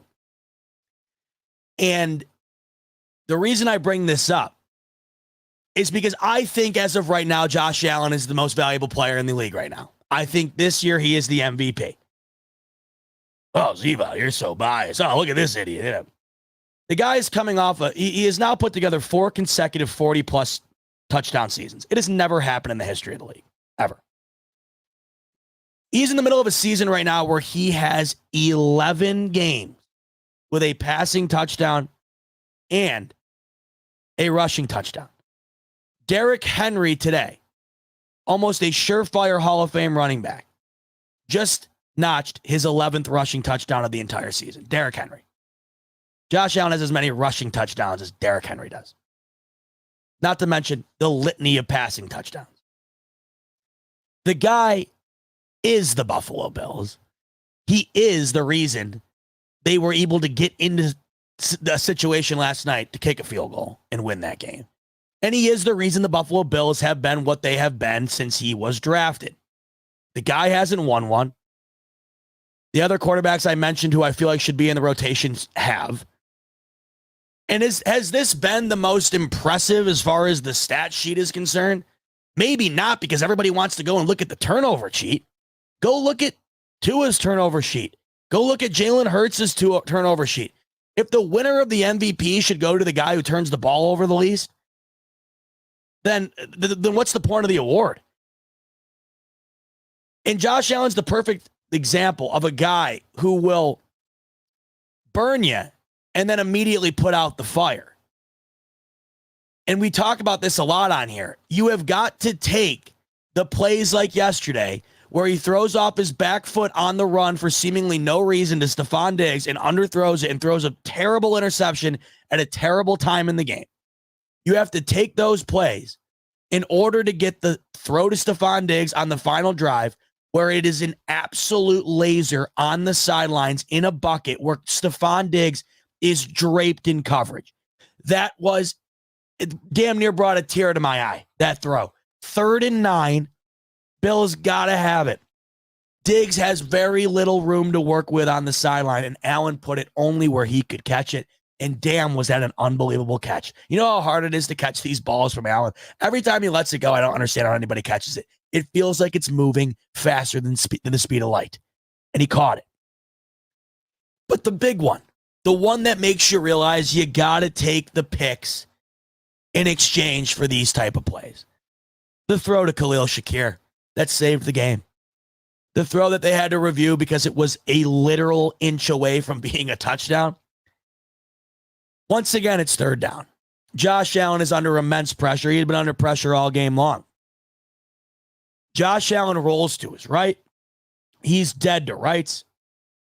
Very likely should have been sacked. And not on 2 feet, not on 1 foot, on no feet. He jumps in the air and puts it right on to Khalil Shakir. Oh, but Z-Bot, he was wide open. He just threw it up for grabs. Anybody could have done that. Oh, is that so? Yeah, because I'm pretty sure that the variety of other quarterbacks that everybody tries to just defend to no end has the athleticism to evade all of that pressure, get out of the pocket, not take the sack, and have the arm strength to throw it 35, 40 yards down the field on no feet. I think Brock Purdy's extraordinary. I think he's incredibly accurate. I mean, my God, the guy's a surgeon. I don't denounce anything that guy does. If he won the MVP, I really wouldn't have all that much of a problem with it. The dude's had an incredible season. He certainly has. He's not making that play. He's not. Tua's not making that play. And that's not a slight at those guys, because who is making that play other than Josh Allen and Patrick Mahomes? And maybe Lamar Jackson because of the sheer athleticism. I don't think anybody. It's not an easy throw. Everyone's telling me it's so easy. Khalil Shakir was wide open. It's easy because Allen made it look easy. There's a difference. Yes, Khalil Shakir is wide open. I don't care if he's wide open. When you got two massive defensive linemen 2 feet away from you on the run outside of the pocket with the game on the line on third down, it ain't an easy throw. I don't care how open he is. And on no feet, basically levitating in the air, he put it right on the numbers. And that's the reason the Buffalo Bills had an opportunity to run that game down to almost no time left. If they don't get it there, they have to kick a field goal. And the way things were going, the Chargers would have had plenty of time. And we don't know if we're sitting here talking today about a victory or not. We don't. And the same can be said about the throw to Stephon Diggs. An absolute missile, a dime. Everybody wants to hone in on the interception. And I get it. But nobody wants to bring up the other shit. Everybody always wants to elevate the turnovers and denounce the greatness. But they don't do that for everybody else. They don't do that for Tua. They don't do that for Dak. They don't do it for anybody else. Why just Josh Allen? And everybody wants to hone in on the turnovers. Josh Allen, yeah, I think he's still leading in the turnover department by 1 or 2 more than the majority of the other elite quarterbacks everybody talks about. Mahomes, Hurts, Tua. It's not all that different. It's not like a Jameis Winston type year where he's going 30 for 30 here. He's got 17, 18 turnovers. I'm pretty sure Tua has 15. Hurts is in the mid-teens. Mahomes is in the mid-teens. When you're constantly having to make plays, you're going to turn the ball over. But for some reason, Josh Allen is the only one that gets labeled as the guy who is the turnover machine. And he even said it the other day himself, right? You've got to be able to stomach some of those shit throws, which that one to Diggs certainly was. And that's the thing here. I'm not defending the bad plays. And there have been times this year where those bad plays have lost us the game. They certainly have. How many times on this show have we gone over the scenarios where the Bills would win if it weren't for Allen, doing what he did against the Jets? Or maybe throwing that interception against the Patriots early on in that game that completely, flipped the momentum of that entire game. But how many games do they lose this year if Allen doesn't make the plays that he does? The vast majority of them. So am I going to trade in a couple of losses that should have been wins for the majority of wins that might have been losses in other scenarios with other quarterbacks? I'm going to. I'm absolutely going to. Because you don't get the play like you do to Shakir yesterday if you don't have Allen try to make the play like he did to Diggs. It's the risk reward. It certainly has been like that with Allen the majority of his career. But let's face it, it's been a lot more of a reward than it has been a loss. There have been losses. Absolutely. But I think if we could go and look at the overall average of what it's been with Allen, it's been the average has been a win. The majority of the time, it's been a win. And I think what you look at right now is a team that was dead in the water with a 14% playoff shot. Everybody ruled him out. And now here they come. And that's because, in large part, of Josh Allen. And in a year where nobody has really separated themselves all that much, in a year where no quarterback has really risen to the top like other years where there's clearly one or two guys, that are clear-cut the favorite. In a year where there really is no favorite at all, I don't see how Josh Allen right now isn't as much of an MVP as anybody else has been. And I think yesterday, a lot of people look at that game and would knock Josh Allen down the MVP ladder. I look at that game and I bump him up. Yes, the interception, but how about the final drive? Because the Bills don't win that game if not for that. And the reason they're in the current situation that they're in is because Josh Allen has been extra. I mean, he's had I keep trying to curve around it, but he really has had a pretty damn great year. It just hasn't gone in the Bills' favor in a few of these games. I mean, if you think about it, the Patriots game, he gave them the lead with under 2 minutes. They lost, but he gave them the lead. The Eagles game, he gave them the lead at the end of regulation and at the end of overtime. They lost, right? The Denver Broncos game, he gave them the lead. The special teams had 12 men on the field. He has put them in a scenario to win pretty much every single game but the Jets game in week 1. So ever since the first game of this season, you could argue that Josh Allen has pretty much given this team a chance to win every single game. The other one I'd argue maybe he didn't would be the Jacksonville Jaguars game. The entire team played terrible that day. That was just a bad game all around. Other than that, Josh Allen has had this team in winning situations the entire year. And he's got the numbers to back it up as well.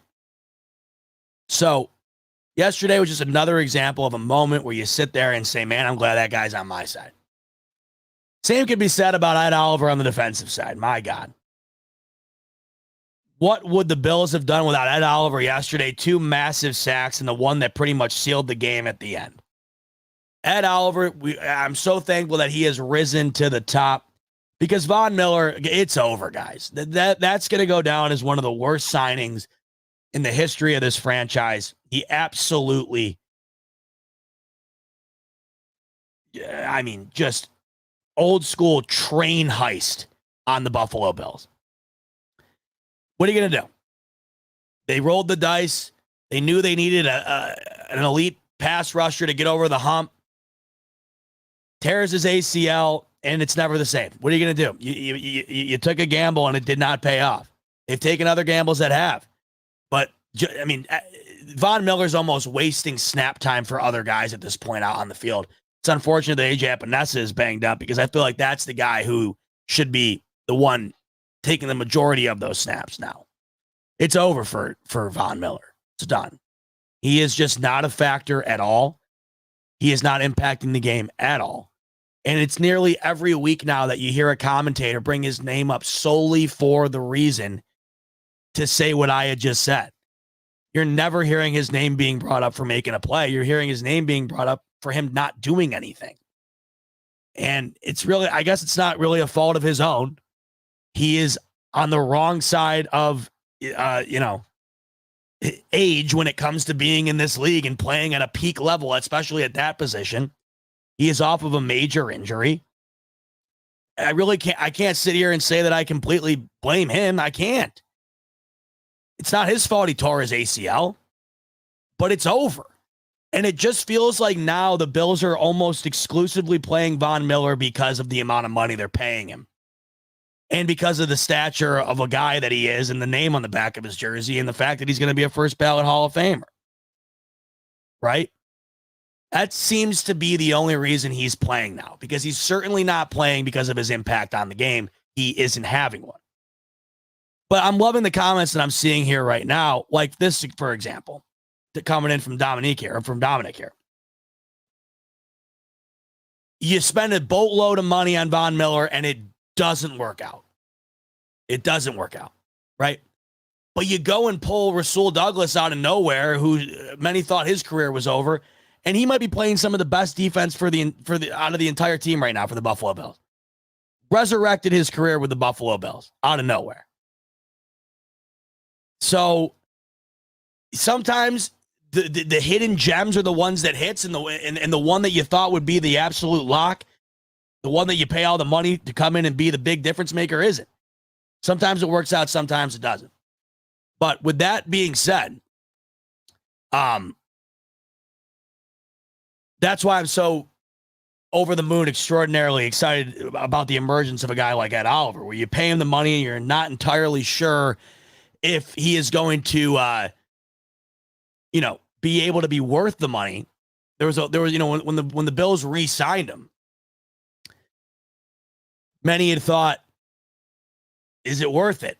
It's been more than worth it. And I was in that camp as well, where I wasn't entirely sure if he had done enough. But I also was in the camp of saying he hasn't done nearly enough bad to not deserve it. Maybe it's worth giving it the go. You draft the guy, pay him, see if he can continue to develop, and that's exactly what's happened. He has been an absolute game wrecker for these Buffalo Bills, and he did it once again yesterday. So, a couple of big plays yesterday by some of the Bills' best that were really the difference maker. If you're wondering where my concern level is after that, this is what my dad and I talked about after the game, because as I mentioned earlier, he was more mad than I was about it, just because the game should have been a shoo-in, and it certainly wasn't. But the way I look at it, the Bills looked exceptional against the Eagles, against the Chiefs, against the Cowboys, against the Jets. And they didn't look good last night in a game where they should have. But as you know, I don't like to base anything off of one game, one small sample size. Sample size I have is ever since the Bills have moved off of Ken Dorsey and have been under Joe Brady, they have lost one game, that Eagles game, in overtime, and were a 60-yard field goal in regulation from winning that game and had the lead in overtime. They had as much a chance to win that game as you'll have a chance to win in any game. So they are that away from being undefeated under him. They are averaging 30-ish points a game under him. They have played their best football this entire season since about week 4 under him. And they had one game last night where they did not nearly play their best. They lost the turnover battle. They lost the time of possession battle, and they won. I can't define what I think the future of the Buffalo Bills will be in this season based on yesterday without taking into consideration all that they've done going into yesterday as well. What I know is that this team will certainly allow shitty teams to hang around. But what I also know is that this team will play to the ends of the earth against the best of the best in this league. And it will take your best game to beat them. So if you're asking me how I feel going into the playoffs, I'm feeling pretty damn good because the Bills are going to give you their best crack, and that's a guarantee. Might not result in the win. It might not result in the Super Bowl we're all hoping for. But I think right now the Bills have their best chance to go and be competitive in the playoffs as they've had. It might not feel that way based on last night and based on how the median of the season has felt, but it's the truth. They're clicking at the right time and they're getting it done. Because let's face it, yesterday it doesn't matter how you win or lose, you got to win. And that doesn't matter more than ever until you get to the playoffs. That's what matters the most. I'd be more concerned if they looked like utter shit against the Cowboys and the Chiefs and the Jets and the Eagles, and they lost a couple of those, or even if they won, I'd be more concerned, right? I can't be concerned when they just went on a 4-game heater and looked like ass on the road in LA in a game that it looks like they probably pretty clearly overlooked. Because they have lost those games in the past. They lost multiple of them this year. And so have many other teams in this league. The Miami Dolphins just lost one 2 weeks ago where they had a 14-point lead with under 3 minutes remaining in the football game. They lost. All that matters at the end of it is winning. And I'd feel a lot worse if the Bills haven't proved that they could beat the Eagles, or they could beat the Chiefs, or they could beat the Cowboys, or they can beat the Dolphins, some of the teams right now at the top of the playoff chart. So if you're asking what my concern level is, it really isn't all that high. Yesterday, to me, just felt like one of those games. That's what it felt like to me. Let's see what happens this coming week against New England. If it's another absolute dud, well, maybe it's time to start talking a little bit more about the concern level. But I have 4 consecutive games going into yesterday where the Bills have played some of their best football in the year, and I have 1 slip-up. I'm not going to judge them going forward based on that when I have 4 consecutive games going into that were the opposite. And at the end of the day, it resulted in a win as well. And I'll tell you this. What's going to matter the most in the playoffs is getting it done when it counts the most. The Bills looked like ass yesterday, but Josh Allen put together his best 2 throws of the game, his best drive of the game, essentially, when it mattered the most. When they needed the points, when they needed to milk the clock, the offense did exactly that. When it felt like Stephon Diggs was nowhere to be found, he made one of the catches of the game. When it felt like Josh Allen wasn't having his best game, he makes one of the throws of the game. And when it felt like the defense wasn't having their best day in comparison to what you thought they would do against a backup quarterback, Ed Oliver makes one of the biggest defensive plays of the game. What are you doing when it matters most? I don't care who it's against. And yesterday, the Bills did what they had to do when it mattered most. And that's what's going to matter most in the playoffs, because every moment is going to feel like that. And the majority of the games are going to come down to scenarios like that because you're playing the best teams in football. So if anything, yesterday we learned it doesn't matter. The Bills can do it in the final moments. So,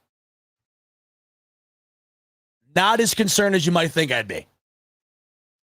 It was concerning, but ironically enough, as confident as I was going into that game, in hindsight, looking back on it, I should have been more cognizant of the ability for this game to not be the Bills cruising to a victory.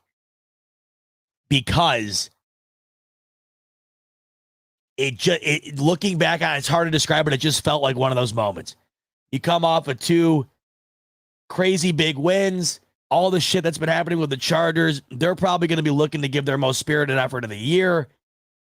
The Bills might take a step back, and that's really what happened. Winning those games, though, are what matter the most, because those are the games that set you behind. The Bills have set themselves behind losing games like that all year long. They got it done.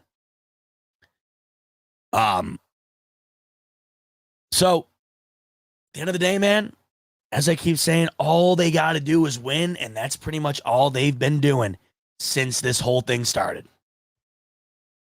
So, it's really tough for me to get overly upset if upset at all.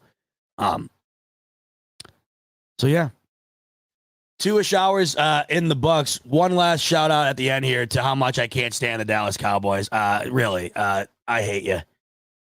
Laid down a bag on them today. Thought it would be, just thought I had it locked up. Throw down some money on the Cowboys. Make my Christmas a little merrier with a little coin coming my way at the hands of a Dolphins loss, and they could not get it done. In the Fraud Bowl today, we realized that the crown is now being on top of the head of the Dallas Cowboys. They are the biggest frauds in the sport, and it's not even remotely close. So I just wanted to say one last big old screw you to the Dallas Cowboys. I can't stand it, but I love all you guys for coming and hanging out on Christmas Eve, as we turned Christmas Eve into Christmas Day. 1:19 on Christmas morning, we brought in Christmas together with a Bailey Zappi W over the Denver Broncos to propel the Bills' playoff chances to 94%. How about that, folks? What a night.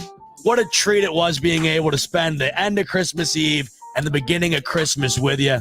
I had a ball, and I hope you did too. And I hope you guys have an exceptional Christmas tomorrow.